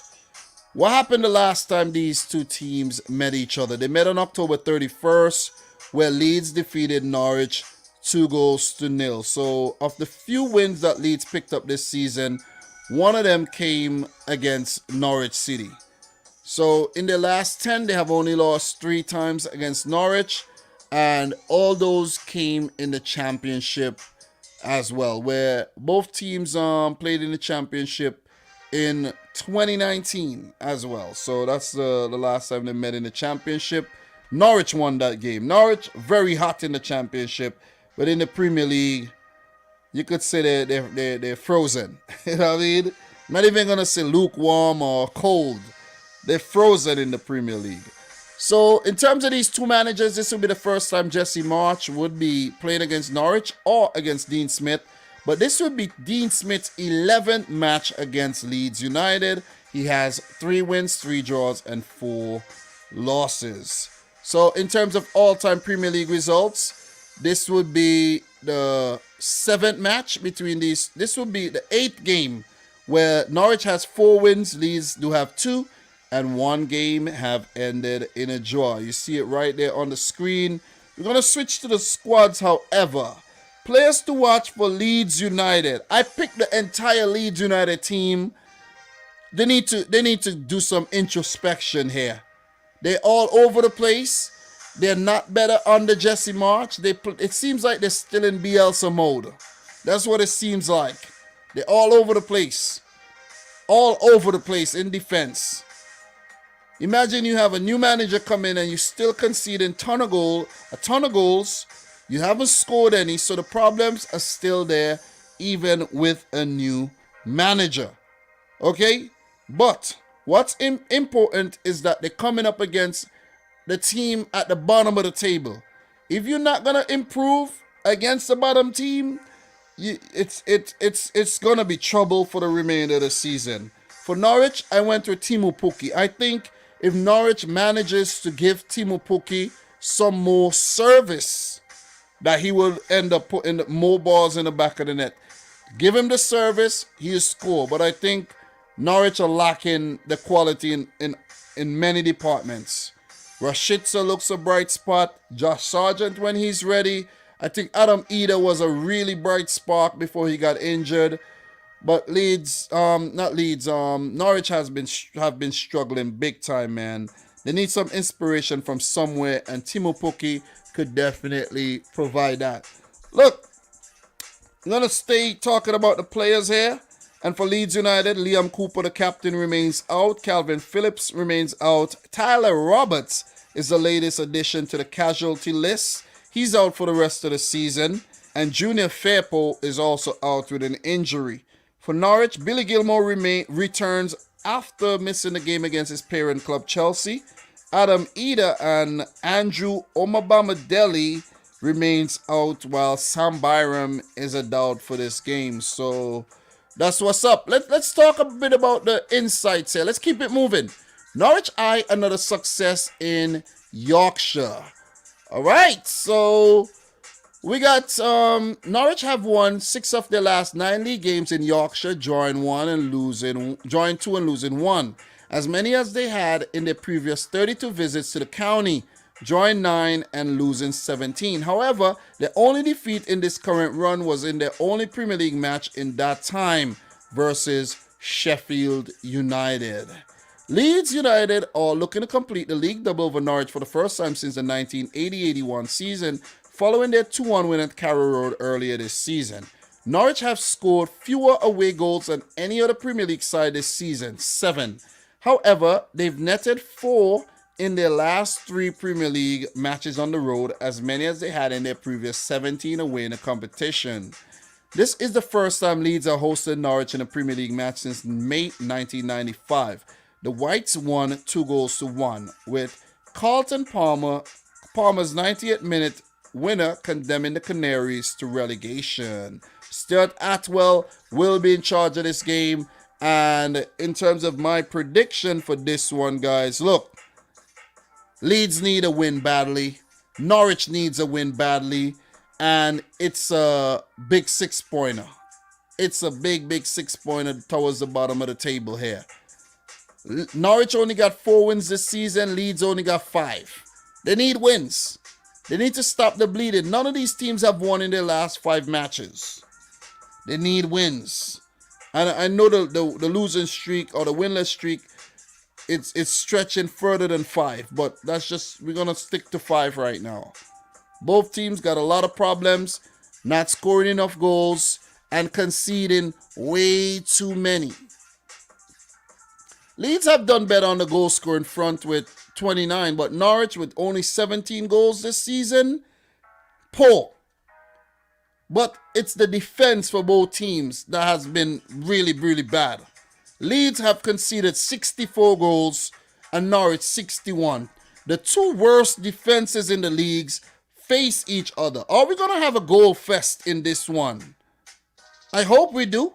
I really hope we do. But look, could this be Jesse March's first win with Leeds United? Or could we see Dean Smith bouncing back with Norwich to actually stay in contention to survive? Because the way Burnley and Everton and Watford and Leeds themselves are playing this season, Norwich still got a chance to survive. They still do have a chance to survive with 10 games left. It's going to be difficult, but it's not mathematically impossible. But, however, even with the problems with injuries and everything, I think Leeds are going to put together a performance in this game. The likes of Rafinha, Dan James, Patrick Bamford fit again. I think these guys are going to put together a performance here and pick up a win. I'm going to go for 2-1 to Leeds United. I think Norwich are going to continue losing matches. They've not been good enough. But it's also a possibility they could go on to win this one.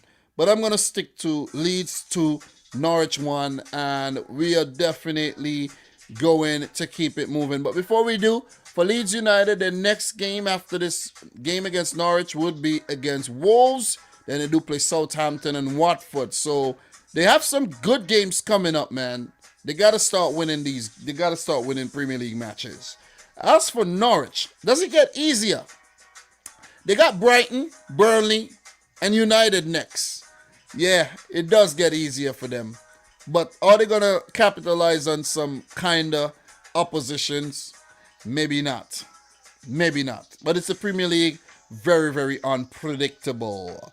Big up to everybody in the stream right now, man. Guys, make sure you smash up the thumbs up button. Big up to Damien Hustling, 80 Boots, Summer at the Longhouse. Obina in the house. Big up to you, Obina. Nice to see you in here, bro. Nice to see you in here. Always a pleasure. You know, we got to link up, bro. When you're coming back to New York, bro, we got to link up. Remember, drinks on me. You know what I mean? Or chicken wings or whatever you want to have is on me. You know what I mean? Look, let's keep it moving. We got a lot more to talk about, so we ain't going to linger too much. We ain't going to linger. It's a massive live stream, and we're doing well, man. We're doing well. It's now 10:50. God damn. Oh, my God. Time's slipping away from me big time. Jesus Christ. Woo. Woohoo. Ooh. Anyways, jeez. Let's talk Southampton versus Watford here. Oh, my God. Where has the time gone? But we're doing well.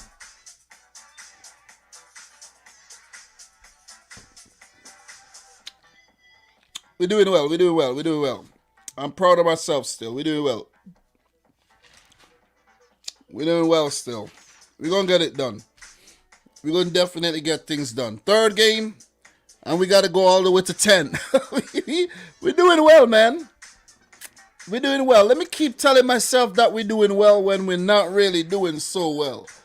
You know what I mean? We've been live for an hour and a half. That's not bad. We've been doing well. We've been doing well. We talk Champions League, Europa League, midweek fixtures, stats, tables. Oh, we're doing well. Come on, Dom. Don't be so harsh on yourself. You're doing great. Anyways, let's keep it moving. 5 minutes tops we're going to do on each preview. Each match preview, 5 minutes. Let's go. Let me see if I could actually do that one. You know what? Let me time myself. Let me see if I could actually pull it off. Let me see if I could pull that off. Could I pull it off? I know I'm wasting time, but let me try to pull this off right now. Where's my timer? I need to time myself, man. 5 minutes. Actually, 6. Let's go. 6 minutes. Let's go. All right. Southampton versus Watford. Southampton 1, Newcastle 2 in their last game. Wolves 4, Watford 0 in their last. What happened the last time these two teams met? Southampton beat Watford 1-0. And Southampton have only lost once in the last 10 matches in our competition against the Hornets. And that was a 2-0 loss back in 2017. So, very good record for Southampton against Watford here. Hassan Hutel versus Roy Hodgson. And this will be the sixth meeting where Hassan Hutel has only lost once. 2 draws and 2 wins. And Hodgson with 1 win against Hassan Hutel, 2 draws and 2 losses. This will be the 12th time that Roy Hodgson will be managing against Southampton. 6 losses, 2 draws, and 3 wins. Not a very good record against Southampton. While for Hassan Hutel, he has never lost a game to Watford. 3 wins and a draw. Very, very good record. 13 all-time Premier League matches between the two teams. 2 wins for Watford, 5 draws, and they have been, 6 wins for Southampton. So, look, what we're going to do, we're going to just switch to the squads really quick. And, look, players to watch for Southampton, I'm going to go with Stuart Armstrong. I think ever since he returned from injury, he has been one of their brightest spots in the midfield, pushing forward. And he would definitely be key if Southampton are to bounce back and pick up a win here in this game. So let's keep an eye on the Scotsman, Stuart Armstrong, where his namesake Adam Armstrong has gone very, very cold since the opening weekend of the Premier League. So Stuart Armstrong, player to watch for Southampton. For Watford, I'm going to go with Musa Sissoko, who I think, has been one of their better players this season, along with Emmanuel Dennis and Ismail Assar. The other players need to step up big time, man. Big time. Josh King got to step up. You know what I mean? The likes of João Pedro got to step up. Chuko Hernandez has, been bright in patches. But the players got to step up, man. If Watford are to survive, these guys got to step up. But Sissoko is definitely a great example to follow. So, look. For Southampton, Lianco, the Brazilian centre-back, would be out. Nathan Teller is about 50% ready. Might not play this game. Goalkeeper Alex McCarthy remains out, with Fraser Foster being in goal. For Watford, Nicholas Nkulu remains out. Ismail Assar would be out. That's a big miss. And Kiko Femenia would miss the game as well. While Josh King and João Pedro are 50-50. William Troost-Ekong and Jeremy Ngakia are about 75% ready. Let's take a look at what's going on here in terms of the insights. Southampton seek 4th straight win over Watford. Southampton are unbeaten in their last 6 Premier League matches against Watford, winning each of the last 3 and drawing 3. Indeed, the Saints have lost just 2 of their 13 meetings with the Hornets overall, and in the competition, winning 6 and drawing 5. The average time of the first goal in a Premier League meeting between Southampton and Watford is the 16th minute, with the earliest goal in the competition's history scored in this fixture, Shane Long, 8 seconds in April of 2019.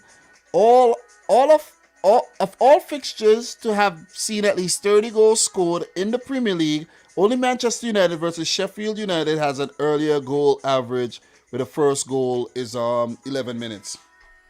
Southampton's James Ward-Prowse has scored 4 goals in his last 5 Premier League starts against Watford. Against no side has he scored more goals in the competition than his 4 against the Hornets. Watford keeper Ben Foster. There's Ben Foster and Fraser Foster coming up against each other, by the way, guys. They, in this game. So, yeah. You're going to be confusing. Both of them are goalkeepers. Last name spelled different as well.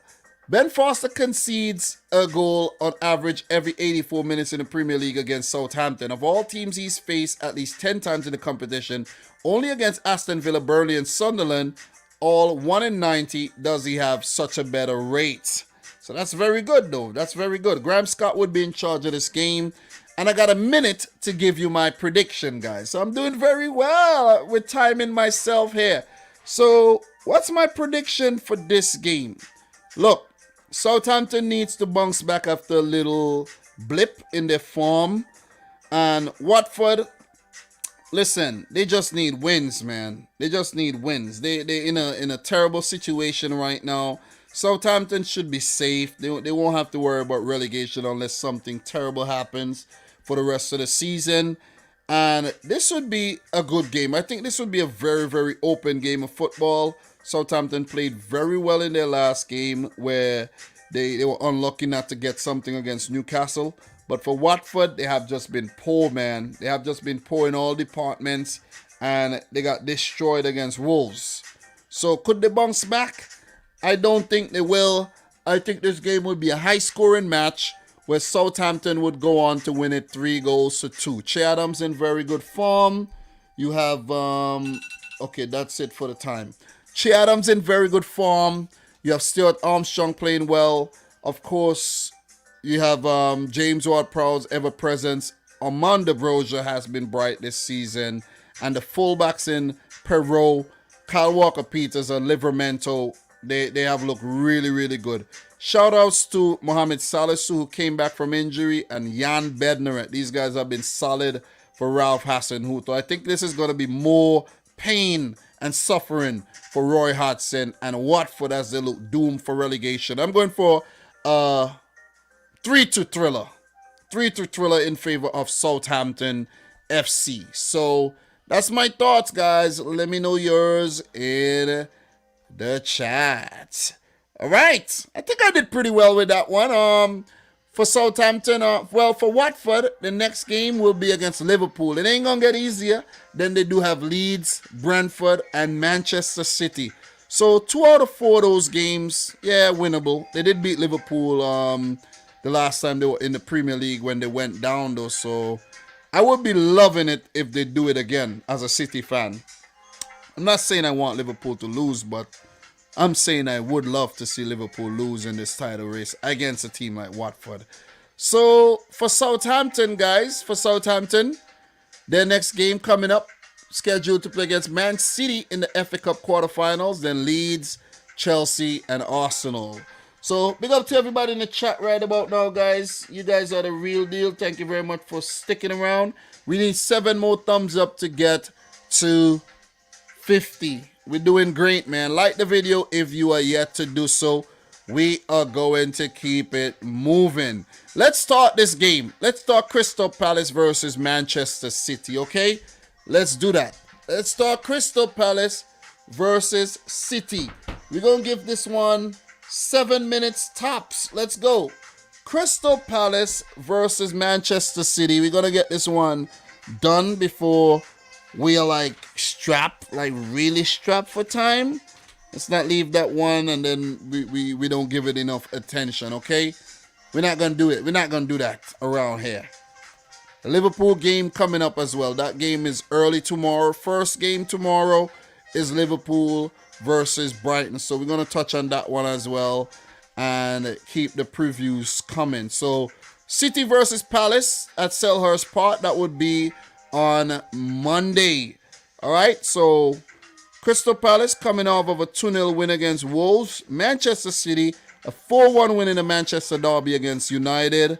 And a 0-0 draw against Sporting in the Champions League, but winning 5-0 on aggregate. So in very, very good form there coming into this game after the setback against Tottenham, of course, right? So, look, Crystal Palace did defeat Manchester City early on this season, 2-0 at the Etihad. Very shocking loss for City, but Palace do have the capabilities of beating City. They also pull it off back in December of 2018. I could never forget a game like that. Andros Townsend, I could remember, scored a screamer in that game. Actually, the goal scorers were Jeffrey Schlupp, Andros Townsend, and Luka Milivojevic from the penalty spot, where Ilkay Gundogan and Kevin De Bruyne were the goal scorers for Manchester City. I remember that one like it was yesterday, man. They have managed to pull off 2 draws during that time as well. A 0-0 draw in 2017 and a 2-2 draw in 2020. It just shows that Crystal Palace are not a team to F around with, okay? It doesn't matter who you are, whether you're Manchester City or whatever, but they do manage to get bad beaten by Liverpool whenever they do meet Liverpool, though. But look, this is an important, very, very important. I forgot to actually hit the time for that one. So we're going to actually bring that to about 6 minutes. Been talking for about a minute already on this one. I have to time myself because I want to get these fixtures done, though. So look, you can't play around with this Crystal Palace team, especially with Patrick Vieira in charge. Very experienced player, and he's been a very, very, very good as a manager thus far with the likes of Nice, NYCFC, and of course Crystal Palace. And they're not having a bad season at all right about now. So look, Patrick Vieira versus Pep Guardiola for the second time. Vieira got 100% record over Pep Guardiola. Now, many managers could say that, right? 100% record over City as well. For Pep Guardiola, this will be his 13th game against Crystal Palace. He got 2 losses, 2 draws, and 8 wins against the Eagles. So, not a team that, he loves to play because almost half of the results, it has been draws and losses. 23 all-time games between these two teams in the Premier League. 4 wins for Palace, 14 for City, and 5 games have ended in draws. So, in terms of the players to watch here for both teams, guys, look, I'm going to go with Wilf Zaha. He won Goal of the Month for February, so he's going to be on a high. He's been scoring a lot of goals lately for Crystal Palace. He scored in the game against Manchester City earlier, where Crystal Palace won 2-0. He's going to be a threat, especially on the counter attack. He's quick, he's skillful, he's full of guile, and, he goes down very easily, so he could be very annoying as well. So he's definitely a player to watch here. For City, Riyad Mahrez. Oh my God, he seems to score in every single game, or he's contributing, something towards goals. And the Algerian, definitely one to watch. Many players for City you could keep an eye on, but Mahrez for sure has been very talismanic for Manchester City this season. Look, in terms of the players here, Crystal Palace, James McArthur is out. Nathan Ferguson remains out, and Joel Ward should return from injury. For Manchester City, Ruben Diaz would be out. Nathan Ake nearing a return. Cole Palmer close to full fitness. João Cancelo, he missed the last game through illness, but he should return. Let's keep an eye on the João Cancelo situation as well. So the latest and greatest here in terms of these two teams. City aim to stretch unbeaten away run. Manchester City are unbeaten in 13 away Premier League matches since losing on the opening weekend of the 2021-22 season at Spurs, winning 11 and drawing 2. The last had a longer unbeaten run on the road in the competition since February and December of 2018, 14. Crystal Palace are looking to complete the league double over Manchester City for the first time since the 87-88 season. I was actually born the 86-87 season, so that was a season after I was born. In the second tier, having won 2-0 at the Etihad Stadium in this reverse fixture, in this season's reverse fixture. So, could Palace do the double? Liverpool fans would love it. Wilfried Zaha scored his 9th league goal of the season last time out against Wolves, netting 5 times in his last 8 Premier League appearances for Palace, having scored just 11 goals in the competition last season. That's a big turnaround, right? Zaha could reach double figures in consecutive campaigns for the first time in his career. That's big, big, big indeed. Man City have won 5 of their last 6 Premier League matches at Crystal Palace, drawing 1, with their last defeat at Selhurst Park coming on in a Monday night match in April of 2015. Wow. Martin Atkinson would be in charge of this game. And in terms of my prediction, guys, and my thoughts on the outcome of this game, guys, look, City got a good record at Selhurst Park. I don't expect Palace to do the double over Manchester City. And I think City got a big wake-up call against Tottenham and the draw against Southampton. The title race is on. I don't expect Pep Guardiola to fool around in this game. We've had a few injury setbacks, but I think Pep would put out the strongest possible team in this game. We may see Kyle Walker at right back. We could see Laporte and Stones again at centre back. Left back, I think Pep might actually go with Zinchenko if João Cancelo isn't fit enough to start this game. Rodri in the midfield. Would he go in with Bernardo again? You could see Bernardo or Gundogan, but Kevin De Bruyne should start. Kevin De Bruyne should definitely start. Phil Foden will play this game. I could see Jack Grealish starting this game as well with Riyad Mahrez. But we could also see a situation where Gabriel Jesus start the game. You know what I mean? Raheem Sterling, Foden, Grealish. So many options to choose from. So many options. But I trust that Pep would put out the best 11 in an effort to pick up a win here against Palace. Palace are a very tricky team. Zaha is a player to watch. Michael Olise, very dangerous. Hudson Edward, Jean-Philippe Mateta. They have a lot of weapons up top to hurt Manchester City. Conor Gallagher has been a bright spot in the midfield. We know Will Hughes also got some talent. And their defense isn't that bad as well. So they'll be on the receiving end for most of the game. So they'll just need to be compact and look to break on the counter, use set-piece situations to the best of their ability in their quest to upend Manchester City and do the league double, put themselves in a better position, and give Liverpool a bigger sniff of the league title. But, guys, I'm going to go with a City win here. I'm confident of this win. I'm confident. 3-1. 3-1 to Palace. 3-1 to Manchester City. I almost said 3-1 to Palace there. I hope not. But 3-1 to City, though. 3-1 to City. This will be on Monday. So, definitely, a better day to watch the football than 12:30 on a Saturday or Sunday for me. And I'm looking forward to the game, though. It's going to be a match where City have to respond after what happened on the weekend. Okay, so it's very, very important that we pick up a win here. So 3-1 to City, in my opinion. They will get a goal. You know what I mean? They will get a goal as they have a goal threat. I hope we, get a clean sheet and not get a scare in this game. But I'm confident that City will win this match. 3-1, that's my prediction. And let me know yours in the chat. So we're going to keep it moving for Manchester City.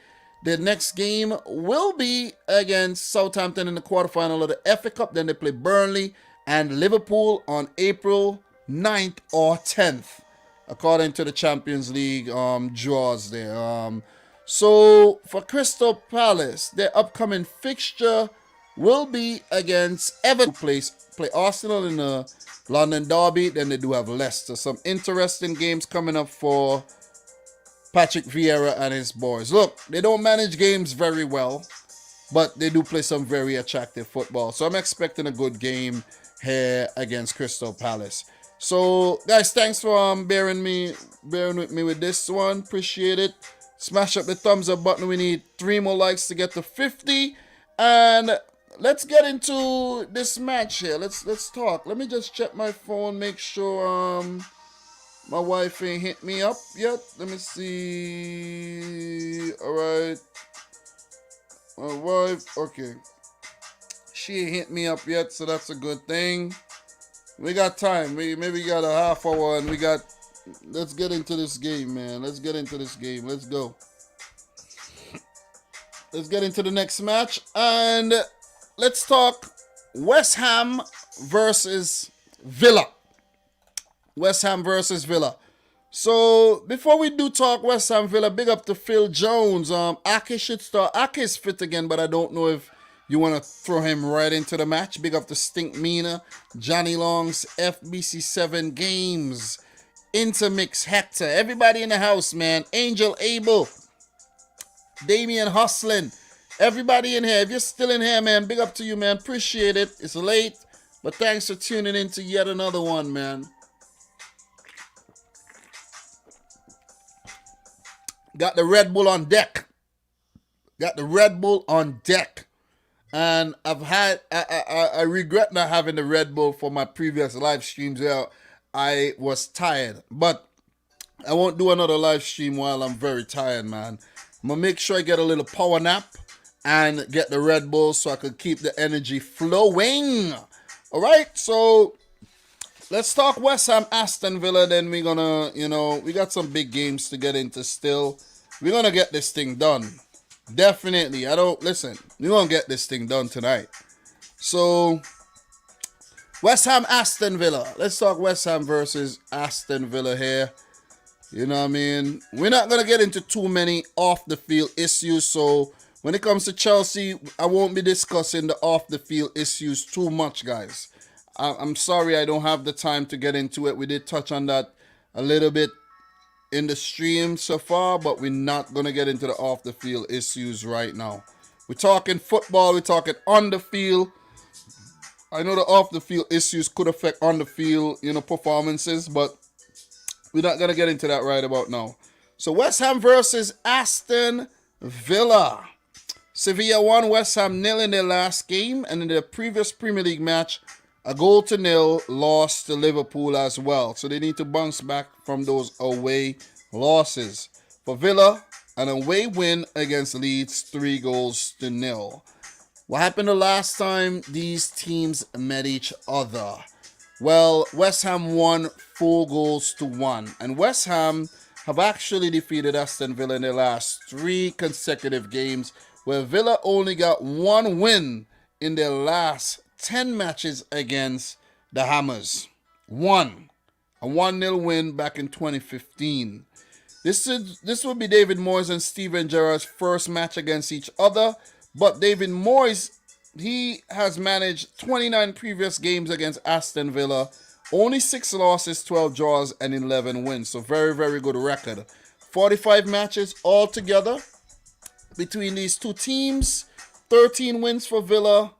We got 12 wins for West Ham, and 20 games have ended in a draw. So this is indeed a fixture that it have been a draw in many of fixtures though.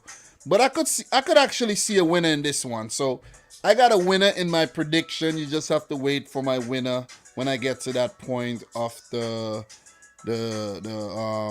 preview. So look, just switch over here really quick and let's just touch on some player availability and stuff like that. Players to watch for me, I'm gonna go with Mikel Antonio. His goals have dried up. His work rate has been there still, but I think he needs to step up in the absence of Jared Bowen, who's gonna be out for this game. Mikel Antonio will be key if West Ham are to get something from this match. For Villa, Philippe Coutinho has been the talisman that Aston Villa has been crying out for. They've been looking for that talismanic player. They brought in Buendia. He hasn't really been able to provide that spark. But I'm telling you, they brought in Sanson as well. Haven't really done well. But look, Philippe Coutinho has been that player, man. Jacob Ramsey deserves a shout as well. But Philippe Coutinho, goddamn. Leon Bailey, you got to step up, bro. You need more opportunities, but more time on the bench would be more time to learn and to get fitter.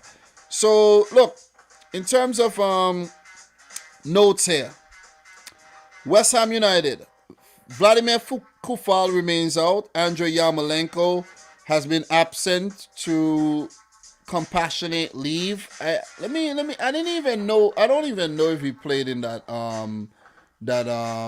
game in the Europa League. Let me just check really quick and see if he's been back though. So Yarmolenko, he hasn't been back. So he remains a doubt for the game as well. Angelo Agbana out for a long-term period. Might be out for the rest of the season. Jared Bowen would be a big miss. Out with a foot injury. That's a huge miss here for West Ham. but Declan Rice is back to provide some solidity in the midfield. For Villa, only Marvelous Nakamba is listed as out injured, but we know before games players pop up injured, sick with COVID and all of that stuff. So let's keep an eye on that situation there. But Villa pretty fit right now coming into this match. West Ham, they got a bit of trouble with a key player. I mean a key player in Jared Bowen, their biggest goal threat this season, out injured. Did you know West Ham are just one of two sides along with Liverpool to have scored in 100% of their Premier League home matches this season? Overall, the Hammers have scored in their last 15 Premier League home contests, last having a longer such run in the top flight between October 1985 and January 1987. 27 matches. Mikel Antonio has failed to score in his last 8 Premier League appearances for West Ham. You see, I told you, I'm on point. Last having such a longer run between November 2019 and February of 2020, 9 matches. On his only previous Premier League appearance at the London Stadium, Aston Villa's Philippe Coutinho has scored and assisted another in a 4-0 victory for Liverpool in May of 2017. West Ham have won each of their last 3 league matches against Aston Villa, the longest winning run against them since a run of 6 between 1964 and 1967. Jared Gillett will be in charge of this game. And in terms of my prediction for this one, look, Steven Gerrard and Aston Villa, they have been on fire, while for West Ham and David Moyes, they have had an indifferent last couple weeks, I have to say. They have been great this season, overachieved, but their form is petering off. Big time, man. Big time. If you go back and you just watch their string of results, 1-0 loss to Sevilla, 1-0 loss to Liverpool, 3-1 loss to Southampton. They barely beat Wolves, 1-1 draw against Newcastle, draw against Leicester, barely beat Watford, barely beat Kidderminster Harriers, lost to United, lost to Leeds. They have not been good in 2022. Okay? They haven't been good. They got a handful of wins, but overall, poor form. And it's because, you know, I don't know what it is, though. I don't know what it is. Maybe the 11 still not settled. David Moore is rotating too much, or could it be participation in the Europa League? It could be a combination of both. It could definitely be a combination of both, though. So for Villa, they're looking bright. Players are playing well. Cash looks good. Luca Dean, their new man, looks good at left back. Philippe Coutinho looks, oh man, imperious form right now. Jacob Ramsey, goddamn. You know what I'm saying? You have the likes of Ollie Watkins and Danny Ings with the threat. John McGinn. Don't forget John McGinn. Callum Chambers settling in well. Look, man. Look, I think it's going to be difficult to beat this Aston Villa team in red hot form. And even though in the last 10, they have not performed well against West Ham, I think Steven Gerrard and his boys are going to pick up a victory here. 3-1 at the London Stadium here. And it's going to be a good watch. West Ham are not going to bow down and take the beating easily. But I think in the end, Villa are going to win. Battle of the midfield players here. Douglas Luiz. The likes of John McGinn. Declan Rice. Shusek. It's going to be a good watch. But I'm going to go for a win for Aston Villa. Guys, let me know your prediction in the chat. Do appreciate it. For West Ham, their next game will be against Sevilla. The second leg of the round of 16 tie, where they're trailing a 0-0. Then they face Tottenham in the London derby in the Premier League before they play Everton. For Aston Villa, what they got coming up for them is they got Arsenal in the next game, Wolves followed by Tottenham. Some tough matches coming up. Guys, share your thoughts, share your prediction. Do appreciate it. Big up to the obvious girl in the house. Big up to 80 Booth, who says I'll take a draw. Johnny Long's in the house. Big up to you. Big up to everybody, man. Leon Bailey spends more time injured than Eden Hazard. I think Leon Bailey goes a bit too hard. He needs to slow down and reassess his game. He goes a bit too hard though. Seriously. It's a bit too hyped. Maybe he's just happy about playing in the Premier League, you know what I mean? So, look. What else we got left to talk about? We got Brighton, Liverpool, United, Tottenham, Chelsea, Newcastle, Everton, Wolves. Yeah, oh man, we're not even doing that great.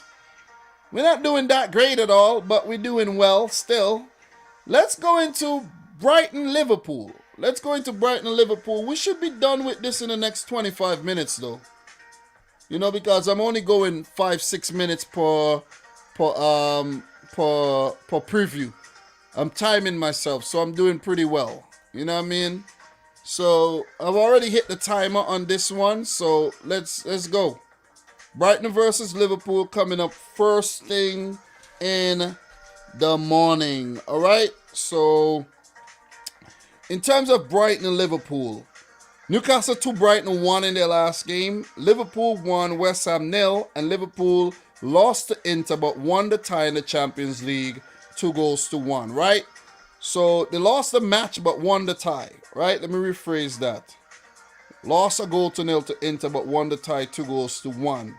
The last meeting between Liverpool and Brighton ended in a 2-2 draw on October 30th this season. Okay, so they drew to Brighton this season. In their last 3 games, Liverpool have actually not won against Brighton, which is crazy when you think about it, that Liverpool had not lost a single game since Brighton came into the Premier League.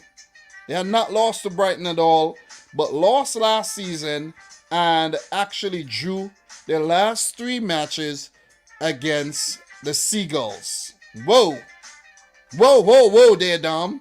Are you saying that Liverpool won't beat Brighton in this game? I'm not saying that. I'm just saying it's going to be a tough game.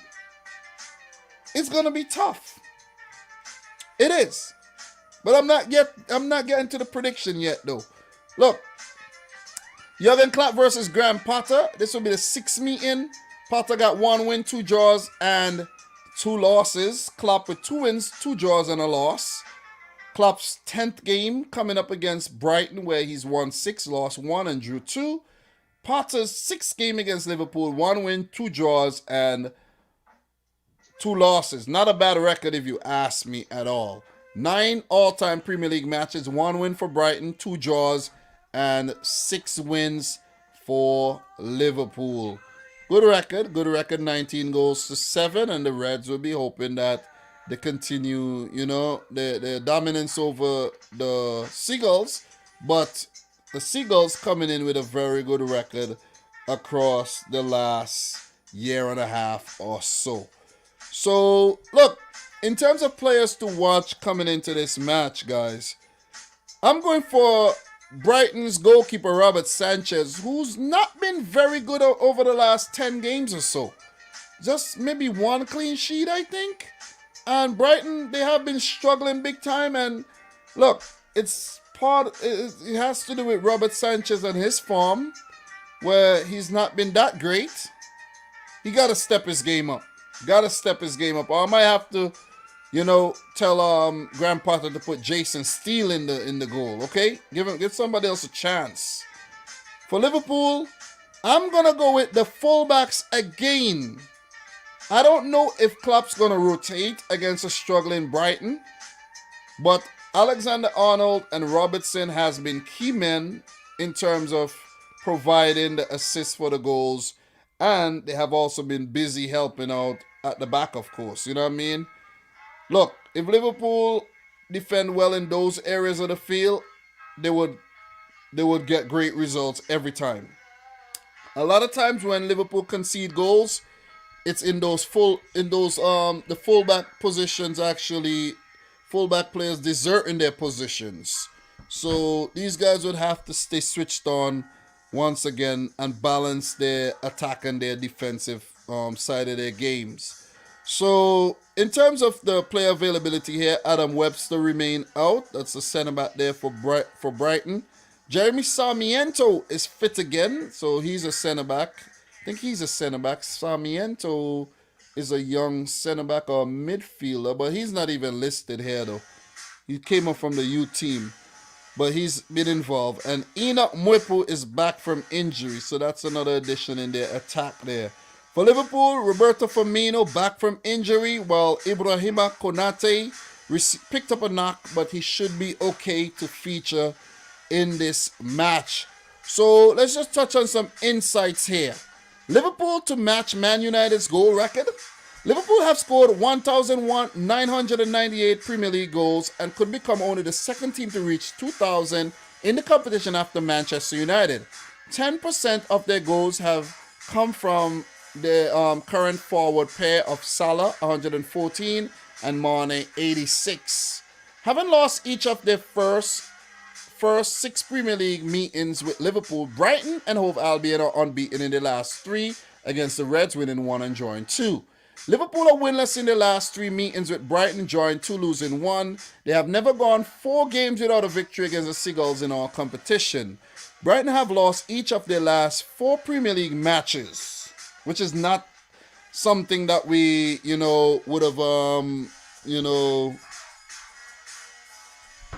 would have, identified with Brighton this season, but they have gone into a slump big time. Really, really big slump. They lost last 5 consecutive league matches back in April of 2007 as a League One side. So since they've been promoted, they have been very, very solid. And I don't know what has gotten into this team. I really don't know. Yeah, I know. Dan Burn left the club, went to Newcastle, and things have just spiraled out of control.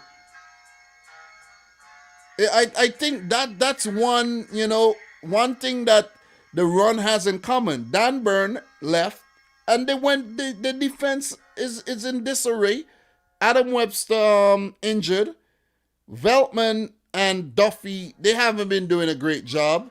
Lewis Dunk got suspended, and they've been all over the place across their last 4 games.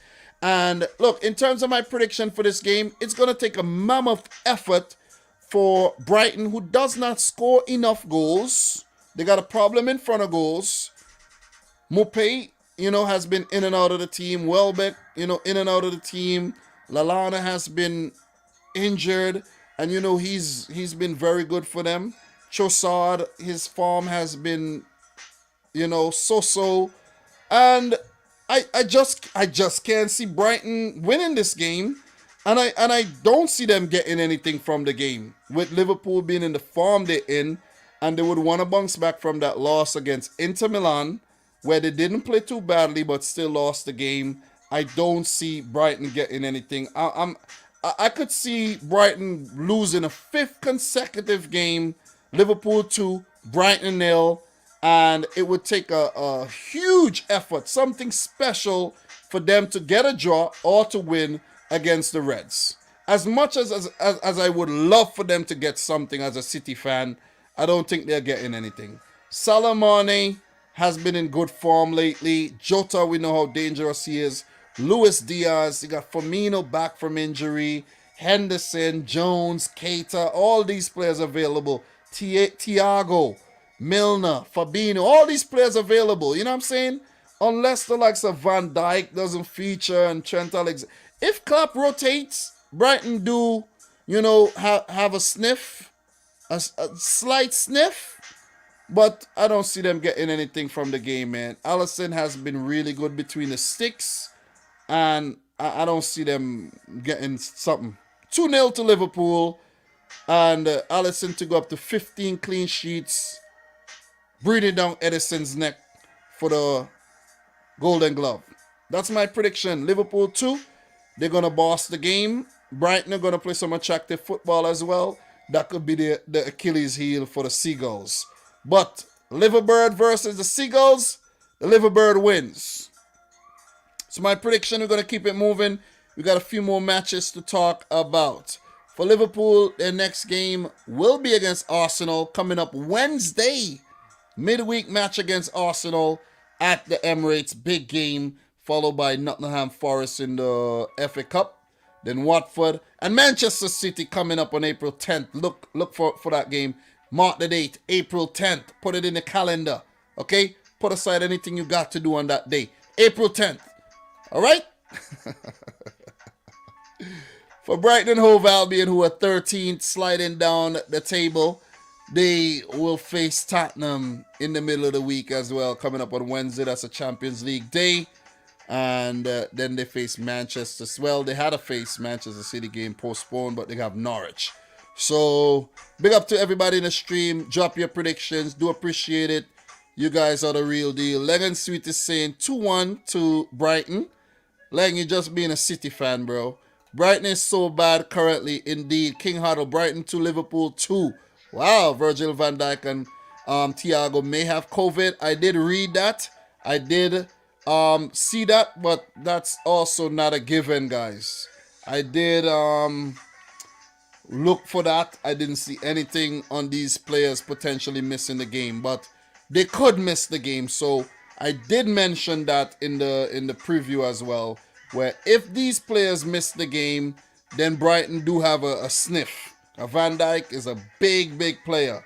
And if both Van Dijk and Thiago is missing and you have Gomez and Matip at the back, then Liverpool may have a problem. You see what I'm saying? But apart from that, I think Brighton should be okay. We'll find out early in the morning tomorrow, though. We'll find out. If Liverpool lose the game, guys, I'll be live on Saturday in the night to talk title race update. Okay? I don't think they'll lose the game, though. I don't think they'll lose the game. So, yeah. We're going to keep it moving, guys. We still got a lot more to talk about. And we're going to move into Arsenal versus Leicester. All right? We're going to knock these fixtures off. And my wife is still at work, so she might hit me up in the next 15 minutes. But let's get these in. Let's get these in. Arsenal, Leicester. This is a big game, indeed. Two teams who have been doing well in the Premier League lately. And, well, I mean, for Leicester, of course, last season and the season before. Arsenal this season. So, you guys get the point. You guys get the point I'm trying to make. So, look. Arsenal versus Leicester City. I feel like I'm not getting these fixtures. I've been running through these matches and I'm like, why do I have so many games left to talk about? God damn.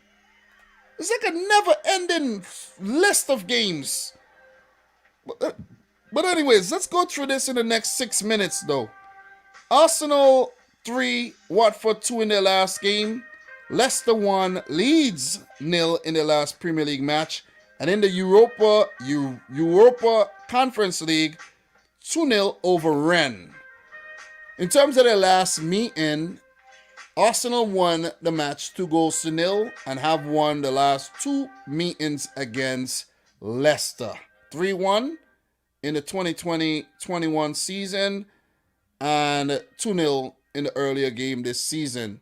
But Leicester have 4 wins in their last 10 meetings in all competitions against the Gunners. So this game is well poised. It could go any way. Mikel Arteta versus Brendan Rodgers for the 6th time. Brendan Rodgers only got 1 win against Mikel Arteta, 1 draw and 3 losses. Arteta with the better record, 3 wins, 1 draw, 1 loss. Against Arsenal, 17 meetings for Brendan Rodgers, 8 L's, 4 losses, 4 draws, and 5 wins. Arteta, 3 wins, 1 draw, and 1 loss against Leicester City, where he's only faced Brendan Rodgers. 31 all-time Premier League matches, 5 wins for Leicester, 8 draws, and 18 wins for the Gunners. In terms of the squads here, guys, in terms of players to watch, for Arsenal, I'm going to go with their young gun, Bukayo Saka. Oh my God. This guy is a future legend. This guy is a future legend. Once he keeps his head on his shoulders and doesn't pull off a Benjamin Mendy or a Mason Greenwood, I don't see him as that type of guy as well. He's going to be fine, man. He's going to be fine. And he could remain at Arsenal and be a club legend or go on to big things, man. He got the potential to play at the highest at the tippy top. We're talking about Real Madrid, Bayern Munich, Juventus, Barcelona, Liverpool, City, Chelsea. He could move on. I'm not saying Arsenal are beneath those teams, but I'm saying Arsenal are currently beneath those teams. So Saka definitely a player to watch. And for Leicester, I'm gonna go with Patson Daka because in the absence of Jamie Vardy, Daka gotta step up. Daka was signed to eventually, replace Jamie Vardy, and the Zambian gotta step his game up big time though. He's had a good start to life in Leicester City. Look, for Arsenal, Emil Smith-Rowe should return from illness, but Takehiro Tomiyasu is nearing full fitness, but he's been out for some time. For Leicester, they have a long injury list. Timothy Castagna, Johnny Evans, and Jamie Vardy are all out. Jamie Vardy injured again. Ricardo Pereira is close to return, while Ryan Bertrand remains out, and Wesley Fofana is nearing a return. Maybe in about 2 weeks, Fofana will be back available after breaking his leg. So in terms of the insights here, let's take a look at the insights and the latest and the greatest for these two teams. Look, Leicester City won this exact fixture a goal to their last season. That was an early match, ending a 23-match winless run away at Arsenal in the competition. They've never won back-to-back matches on the road against the Gunners. Arsenal looking to complete the league double over Leicester for the first time since 2015-16, following their 2-0 victory at the King Power Stadium earlier this season. Arsenal have taken 25 points from their last 30 available to them in the Premier League, winning 8, drawing 1 and losing 1. No side has earned more points over their last 10 top-flight fixtures than the Gunners, level with Manchester City. Absolutely ridiculous. Imagine they started the season in August without a win, without a goal, and look at what they've been doing. Top 4, they've been the best team across the last 10 games. Listen, brilliant. Arteta shutting up all his critics and the naysayers. Leicester's last 2 Premier League matches have produced wins over Burnley and Leeds United. The Foxes have not won 3 consecutive league matches without conceding since a run of 4 in November 2019, the third of which was a 2-0 win against Arsenal. Match officials Anthony Taylor will be in charge of this game. Guys, look, in terms of my prediction for this one, man, look, Arsenal have been in great form. Leicester, they have an extra game or 2 in their legs where they're playing in the Europa Conference League right now, and Arsenal more rest, more time to recover. Leicester, their defense have been all over the place this season with the absence of Johnny Evans for the most part. Their attack hampered again with Jamie Vardy out. You saw when Jamie Vardy came back, he inspired them to that late win in that one of their recent games, right? And with him being on the sidelines again, timer. Yeah, that win was against Burnley. That late win where Jamie Vardy came off the bench, Maddison scored. He's their talismanic player, and they've struggled without him for the most part. Players like Iheanacho, Ayoze Perez, Patson Daka, Harvey Barnes, they all got to step up in his absence. Are they going to be able to do so? Guys, I don't know, man. I don't know. Against this Arsenal team in imperious form, Saka, he's looked good. Lacazette, he's looked good. Martinelli, Xhaka and Thomas Partey in the middle of the field has been solid. Kieran Tierney deserves a shout. Ben White, Gabriel Magalhaes, and of course, what a season for Aaron Ramsdale in goal. Look, quick shout out to Cedric Suarez for filling in at right back as well. Guys like Nuno Tavares on the bench has really done a good job. Nicola Pepe, you got to give these guys credit. Emil Smith-Rowe, back from, a bout of illness. Arteta, give it to Arteta. Look, they wanted his head. but he's really showed them that he's one for the future, and he could be one of the great managers of our generation. So just give him time, man. That's what Arteta is basically saying. Give him time. Got rid of Aubameyang, got rid of some of the bad eggs in the team, and he's rebuilding this Arsenal team and having them war ready for the Champions League next season. Fingers crossed for the Arsenal fans. For Leicester, so this season after 2 brilliant seasons back to back, and they've not been good this season at all. The team needs a refresh. They need to spend some money, get rid of a few players as well. And I think in this game, they may struggle. They may struggle against the Gunners. Look, shout outs to Odegaard as well. I forgot to mention Odegaard. For Leicester, Yuri Tillemans. I could actually see him going to a team like Arsenal. Let's say Arsenal get Champions League football. He'll fit in their midfield really, really nicely to go with the young players, the mold of what, Arsenal are trying to build here. Look, man, I could see Arsenal continuing their winning form and continue playing their attractive style of football. Very, very determined, never say die kind of football, and going on to win this one 2-0 against Leicester, the Foxes. Even in that 1-0 win that Leicester picked up last season, Arsenal were the better team, but they were outfoxed by Leicester with Jamie Vardy scoring that late goal on the break. So, look, it's a Premier League game. It couldn't go any way, but I'm going to go for Arsenal here to continue their very good form and to put the pressure on Chelsea and to distance themselves from Manchester United in that top 4 race. The Gunners 2, Leicester City 1 is my final prediction here. So, guys, in terms of their next games, Arsenal, they do have Liverpool coming up on Wednesday. That's a huge one at the Emirates. Let's see if the Gunners could do City a favor and actually pick up a win. That would be crazy. Then they do have Villa, Crystal Palace, and Brighton coming up. I know I do mention Liverpool losing a lot. Maybe it's only wishful thinking for me, but let's see. Leicester's they're on 12th. I think they won't actually get Europa League, European football this season unless they win the UEFA Conference League and qualify for the Europa League. They do have a second leg against Rennes coming up next week. Then they do have Brentford, United, and Crystal Palace in their upcoming matches. Guys, what are your thoughts? Let me know. Big up to everybody still watching this stream right now. King Huddle, Arsenal for life. Big up to my wife who tuned into the stream who says when I'm ready. God damn. Yeah, wife. I'm actually winding down the stream. I got, how many more games I got left to talk about? I got Everton, Newcastle, and I actually have 3 more games to touch on. So I have Everton. No, I do not have Everton, Newcastle. I have United, Tottenham,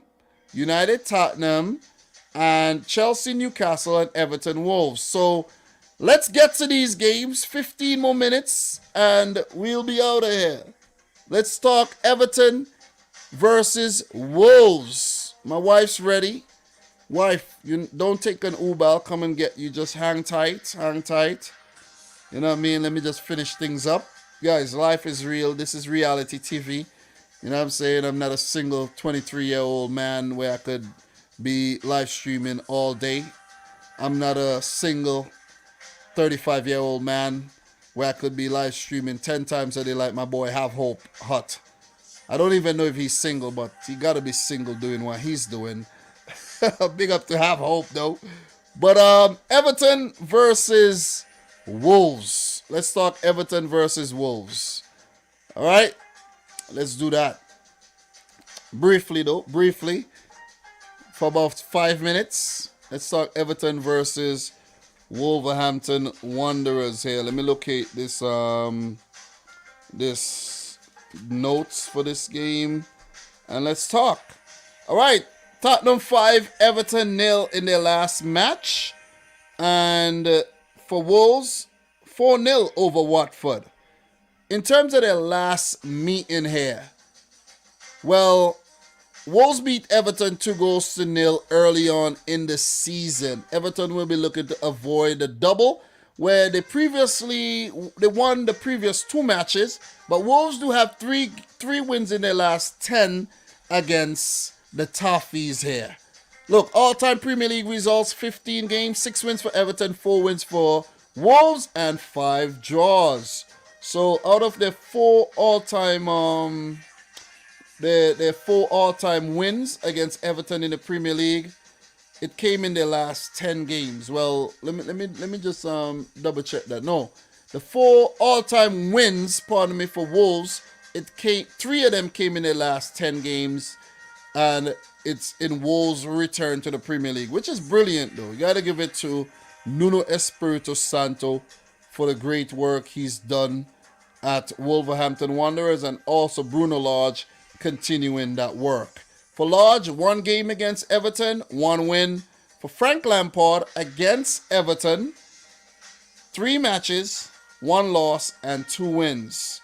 This would be the first meeting between the 2 managers. Fairly 2 new managers to the league. Frank Lampard have managed Chelsea before, got sacked, and Bruno Lage taking over from Nuno, and he's done a really, really, really good job. So, in terms of the players here, in terms of the squads, guys, players to watch: Everton, Richarlison. You got to step your game up. You haven't been good enough this season at all. And I could actually see Richarlison moving on from Everton after this season. If they survive the drop, I think he'll move on still. But if they do get relegated after 8 years in the top flight, he'll definitely move on for sure. He got to step up. Raul Jimenez, player to watch for Wolves, and he's actually picked up his goal scoring form, and it would be important for him and for Wolves that he continue to score goals. In terms of the player availability, Everton do have a long injury sheet here with Yerry Mina, Fabian Delph out, along with Tom Davies. Well, Ben Godfrey, Demari Gray, and Michael Keane return from injury. In terms of Wolves, right backs, Keanu Hoover and Nelson Semedo will miss this game. So in terms of insights here, guys, Wolves eye long-awaited Everton double. Following their 2-1 victory at Molineux in November, Wolverhampton Wanderers are looking to complete the league double over Everton for the first time since 1972-73. So what we're going to do, we're going to skip the rest of the insights and we're going to get straight to the prediction here. What do I see happening in this game? Look, are we going to see Everton bouncing back from their slump? Under Lampard, he's managed a few games, but they've not been winning games. I think they won a game against Leeds United while Lampard have been in charge, and that's been his only win. But their form is a bit, of a worry. Last 5, 4 losses and a win. Okay, Lampard and Everton got to pull their things together. They got to, they really got to get their act together. They got the personnel in their team, but they just have to put together the performance. Was Lampard the right choice, or was he a mistake? Are Everton going to get relegated? These are questions that the world are asking Everton right now, are asking themselves right now. Look, 25 matches played, 22 points, not good enough this season. Started off well under Rafa Benitez, but the form has dropped off big time. 15 losses, minus 18 goal difference. Everton need a win badly. Badly. And they're coming up against a tough team to do so against, and that's Wolves. Even the Wolves, pick up a win in their last game. They have gone through a bit of a slump, right? Lost to Arsenal, drew to United, and they lost to Palace, right? And lost to Brighton. All within, and lost. No, I'm looking at the wrong team here. Pardon me there. I'm looking at Watford. But Wolves had some poor results, right? They lost to Palace, lost to West Ham, and lost to Arsenal, right? But they bounced back against Watford. I don't know why I was looking at Watford because of the 2 yellows But I don't know why I was looking at that. But look, it's going to be a tough team for Everton to play. But Wolves in different form lately, I could actually see Everton doing the business at home. If they don't, Everton are going to be in the relegation zone, in my opinion, going into match week 30. And it's going to spell trouble indeed for Lampard, who has never found himself in this position as a player, nor as a manager. And a lot of these players never found themselves in this position as well. They're in unfamiliar territory, and you know, when you're in unfamiliar places, you can get lost, you can be disoriented, and you could succumb. But I'm going for Everton to win the game 2-1. Maybe a wishful prediction for me. But Everton are in a whole lot of trouble. The Liverpool fans might be happy to see their rivals in a spot of bother right now, maybe getting relegated. Or maybe not, who knows. But I could see them winning this game. I could also see them losing it too. Frank Lampard, you're in trouble, bro. You're in trouble big time. Everton 2, Wolves 1. My prediction, though. For Wolves, the next game will be against Leeds United, and they play Aston Villa and Newcastle. While for Everton, they do have Newcastle United on the horizon, and West Ham and Man United. They do have a FA Cup game against Crystal Palace. So we're going to keep it moving, guys. Definitely going to keep it moving. We got 2 more games to touch on. And we got to talk Man United, Tottenham. And wait, we do have Chelsea, Newcastle. Let's talk Chelsea, Newcastle. Let's spend the next 10 minutes or so. I know I got to go pick up my wife. Sorry, but let me just finish this thing off. Do apologize. Let me see if you're in the chat here. No longer in the chat. We do have a spammer in the chat there, guys. Any mods in here? Handle business, please. All right, the mods have taken care of that. Thank you very much for 50 likes as well, guys. Do appreciate that. But let's talk Chelsea, Newcastle. Let's run through this one really quick and get into the last game against Man United, Tottenham there. I think the Europa League and the Champions League took up a lot of my time, but it's all good, man. It's all good. I just want to complete things. So Chelsea, Newcastle. Let's talk Chelsea, Newcastle. Norwich 1, Chelsea 3 in their last game. Newcastle 2, Southampton 1. Also another midweek fixture. What happened the last time these two teams met each other? Chelsea defeated Newcastle 3-0. Newcastle do have 2 wins in their last 10 games against Chelsea, both in the Premier League. So they will look to those games for inspiration. This game will be at Stamford Bridge, and Chelsea, with all the drama surrounding them with Roman Abramovich and all the off-the-field issues, would have to concentrate very hard going into this home fixture. Yeah, this is a tough period for Chelsea. The club is up for sale. You know what I mean? There's been stuff going on with Lukaku. You know what I mean? That's a lot of distractions, though. And Chelsea, even though they have been winning football games, they have been not doing so very, very convincingly. So, look, in terms of the 2 managers here, Thomas Tuchel versus Eddie Howe. This will be the first meeting. Against Chelsea, Eddie Howe, 12 games, 4 wins, 1 draw, 7 losses. Thomas Tuchel, 2 wins versus Newcastle in his only 2 games. All-time Premier League matches, rich history, 53 matches, 13 wins for Newcastle, 12 draws, and 28 wins for the Blues. Look, in terms of the players here, man, look, player to watch for Chelsea, the entire Chelsea team. I'm going for the entire team surrounding the whole, Roman Abramovich situation, the off-the-field issues. The team is going to be distracted, and they need to concentrate big time. Big time here. Big time. Players need to step up as well. But, the 11, you definitely got to look at the 11 that Thomas Tuchel is going to put into this match, seeing that they have a big Champions League tie coming up against Lille. They don't want to capitulate and lose that tie from a winning position as well. So it's going to be a very, very tricky game against a Newcastle team that's been in imperious form lately. Big up to Eddie Howe, Jason Tyndall for the great work they've been doing. Newcastle player to watch. I'm going to go for Chris Wood. He's going to be a focal point up top. You put the ball in the box. Chris Wood, should get it in the back of the net if it's the right ball, like that Shelby put in for him. Shelby, a key man, and Dan Burn, also a key man that we got to keep an eye on. But I'm going to go for Chris Wood, though. Look, for Chelsea, Callum Hudson-Odoi is close to return to full fitness.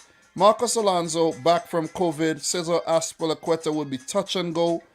Christian Pulisic should return from illness as well. Reece James out again. And Ben Chilwell remains out for the rest of the season. For Newcastle, they got a long injury list with Jamal Lewis, Callum Wilson, Kieran Trippier, Isaac Hayden, all ruled out, while Emil Kraft and Bruno Guimaraes are 50-50. Alain Saint-Maximin and Joe Linton could return from injury, while Federico Fernandez is touch and go as well. Look, in the Did You Know section, let me just touch on one of these. Will Howe maintain impressive win rate at Chelsea? Newcastle head coach Eddie Howe has won 3 of his 5 Premier League away matches at Chelsea, losing 2. Of all visited managers to have taken charge of at least 3 Premier League matches at Stamford Bridge, Howe has the best win rate, 60%. Okay? Chelsea have won each of their last 8 Premier League home matches against Newcastle. The Blues have only had 4 longer winning runs against an opponent in the competition history. Most recent, a run of 9 against Bolton Wanderers between 1976 and 2003. What's my prediction for this game, man? Look, Brighton are in great form. Chelsea, they're also in good form, but, in different performances. Thomas Tuchel can't really seem to get his 11 right. Injuries have also been, and illness have also been disrupting things at Chelsea. But for Newcastle, even with their injuries, with Trippier out, Callum Wilson, Saint-Maximin has been missing, Joel Linton, they managed to get wins. They managed to get wins at important draws. And guys, to keep things short and sweet here, I can see Newcastle picking something out from this Chelsea game. Even though their recent away record at Stamford Bridge have not been good, Eddie Howe has been the talismanic manager of the league this season, man. Look, 1-1 draw. 1-1 draw for Chelsea versus Newcastle. Chelsea have picked up some draws in the league this season, and most notably against Brighton. We could think about 2 against Liverpool as well. And they've had some, shocking results. 1-1 against Brighton comes to mind, twice this season. So it's not a far-fetched thought that Chelsea are gonna draw this game. 1-1 against Everton, 0-0 against Wolves. So it is quite possible.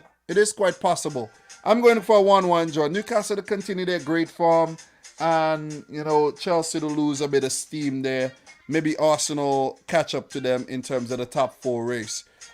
Is Lukaku gonna feature from the start? Let's see what's going to happen surrounding all this drama with Roman Abramovich and the Chelsea Football Club. 1-1 draw, in my opinion. And we're going to keep it short and sweet. Let me know your thoughts in the chat. We're going to find out. We're definitely going to find out what's going to happen in this game come tomorrow. Chelsea do play Lille next week, and then Middlesbrough in the FA Cup next. They have Brentford in a London derby in the Premier League. As for the high-flying Newcastle United in 14th position, looking to climb up in the top 10, they do have the struggling Everton after Chelsea. Then they have Tottenham and Wolves. Which brings us to the last game today, guys. Last game. Manchester United versus Tottenham Hotspur. Finally, we are going to land the plane, man. And shout outs to my wife. Hopefully she's patient. Let me just check my message here to see. Okay. Wife, do not take a Uber. I'm going to come and pick you up. 5 more minutes. Let's just touch on this game. Man United versus Spurs, man. Man United versus Spurs. This is a huge game because, most importantly, Manchester United got a big Champions League game coming up, and it means that they would have to put out they would have to be at full pelt for 2 consecutive games, right? And we know with this United team, it's going to be tough. It is really, really going to be tough for them to pull that off. I don't know if they could pull it off, to be honest. I really, really don't know. So, for United, they're coming off of an embarrassing 4-1 loss against Manchester City in the Manchester Derby. But for Tottenham, they're on a high, defeating Everton 5-0. What happened the last time these two teams met each other? A 3-0 win for Manchester United at the Tottenham Hotspur Stadium. They last actually picked up a 3-1. Let me make sure I'm getting this right. Okay, United versus Spurs, a 3-1 win. 3-1 win at Spurs as well. The last 2 visits to Tottenham Hotspur, a 3-1 win. But for Spurs, they did manage to defeat Manchester United 6-1. 6-1. And I could never forget this day. And this actually happened the same day Liverpool got smashed 7-2? Was it 7-2 by Aston Villa? I think so. That was an epic day. Sunday, that was Sunday, October the 4th. That was crazy. That was a crazy day. That was a crazy day though. But I don't know if that could actually happen. So yeah, big up to the wife for dropping the super chat. Why 373 though? Oh, that's your favorite number. Big up to the wife. Love you, wife. Love you, wife. I'm gonna come and pick you up very soon. But let me just talk about these bum teams, man. Tottenham and Manchester United. All right, so yeah. Yeah, man. So Tottenham do have 3 wins in their last 10 against United, dating back to 2017 in all competitions, and 1 draw. 59 all-time matches, 10 wins for Spurs, 12 draws, and 37 wins for Manchester United. This will be the first time Antonio Conte and Ralph Rangnick will be meeting each other. First time Rangnick will be facing Spurs. 7th meeting between Conte and United's 4 wins, 2 losses. Players to watch here for me. Players to watch. Okay, let me just go over here, man. Big up to MVP Kev in the house. How are you feeling? Players to watch. I'm gonna go with Jadon Sancho for United. He's been good lately. I gotta give it to him. He's definitely stepped his game up. Bruno Fernandes has also been good, but I'm gonna go for Jadon Sancho. And big up to Jadon Sancho though. I gotta give him some credit because he faced City, he lost, he scored, but he was very respectable in his celebration. Classy stuff, Jadon. Classy. For Tottenham, Harry Kane. Is he going to show up again against United? When Harry Kane shows up, Tottenham usually does well. When Son shows up, Harry Kane usually does as well. Okay, damn. The wordplay is sick. But look, I'm going to go for Harry Kane. I think he would remain at Spurs next season as the whole Erling Haaland news is surfacing, where City's being linked to Erling Haaland. So Kane, bro, you're going to stick to Tottenham and maybe continue having trophy-less seasons for the rest of your career. So let's see if Kane will show up on the day.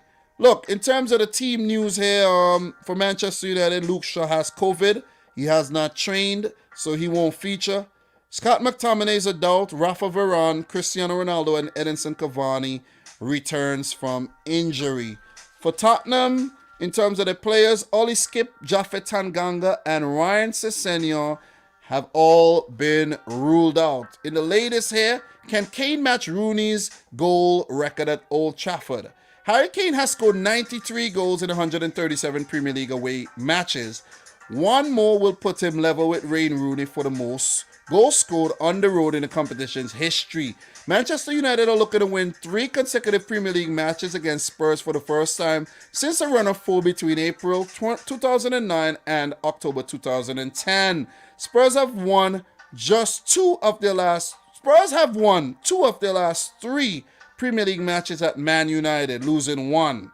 As many as they had in their first 26 visits to Old Trafford in the competition. So great record for Spurs at Old Trafford, okay? So we're going to leave the insights right there and get to the prediction, and we're going to land the plane so I could head on out and pick up my wife and get some rest to get to work in the morning. Look, for my prediction, guys, I see these teams scrapping it out to a 2-2 draw. 2-2 draw. I'm going to keep this short and sweet. The game is going to be a very open game, a tactical battle between these two teams. A lot of big, talents on display. You got the likes of Cavani, Ronaldo could be involved, Sancho coming in for big money, Harry Maguire, the fridge, Varane, you know what I mean? De Gea for United. Star-studded teams. But the results have not really matched, The trophies have not really matched the money spent. Tottenham, the same thing. Kane, Son, the likes of Kulusevski, Bentancur, Newman. So they need to, both teams need to step their game up and step up their consistency levels.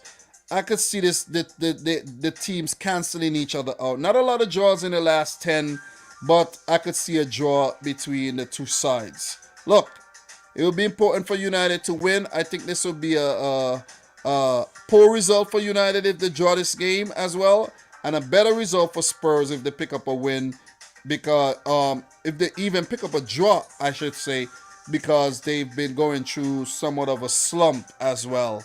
The win in their last game was a well-needed one, but they have been losing quite a bit of games lately under Antonio Conte. 2-2 for both teams, in my opinion. Ronaldo, Kane, Son, Bruno Fernandes, Sancho, Rashford, goddamn, Ilanga. It's going to be a good one. This will be a good one. Ragnick versus Conte, 2 new managers in the league. Wow. Premier League, best league in the world. And I think we're going to be treated this weekend once again. Guys, that's my thoughts. In terms of the fixtures coming up for both teams, guys, United will play Atletico Madrid during the week. So look out for the 11 that they're going to play against Tottenham. Then the game against Liverpool is postponed, but they do face Leicester, Everton, Norwich, and Arsenal coming up in the league. They are 5th. Tottenham could catch Man United if they win the game, and still they will have a game in hand. So it'll be important for them to win this one. Their next match will be against Brighton. Then they face West Ham in a London derby. Guys, I'm your boy, Dominic Rich. You can see I'm here chilling with the boy Liam Rich in my arms.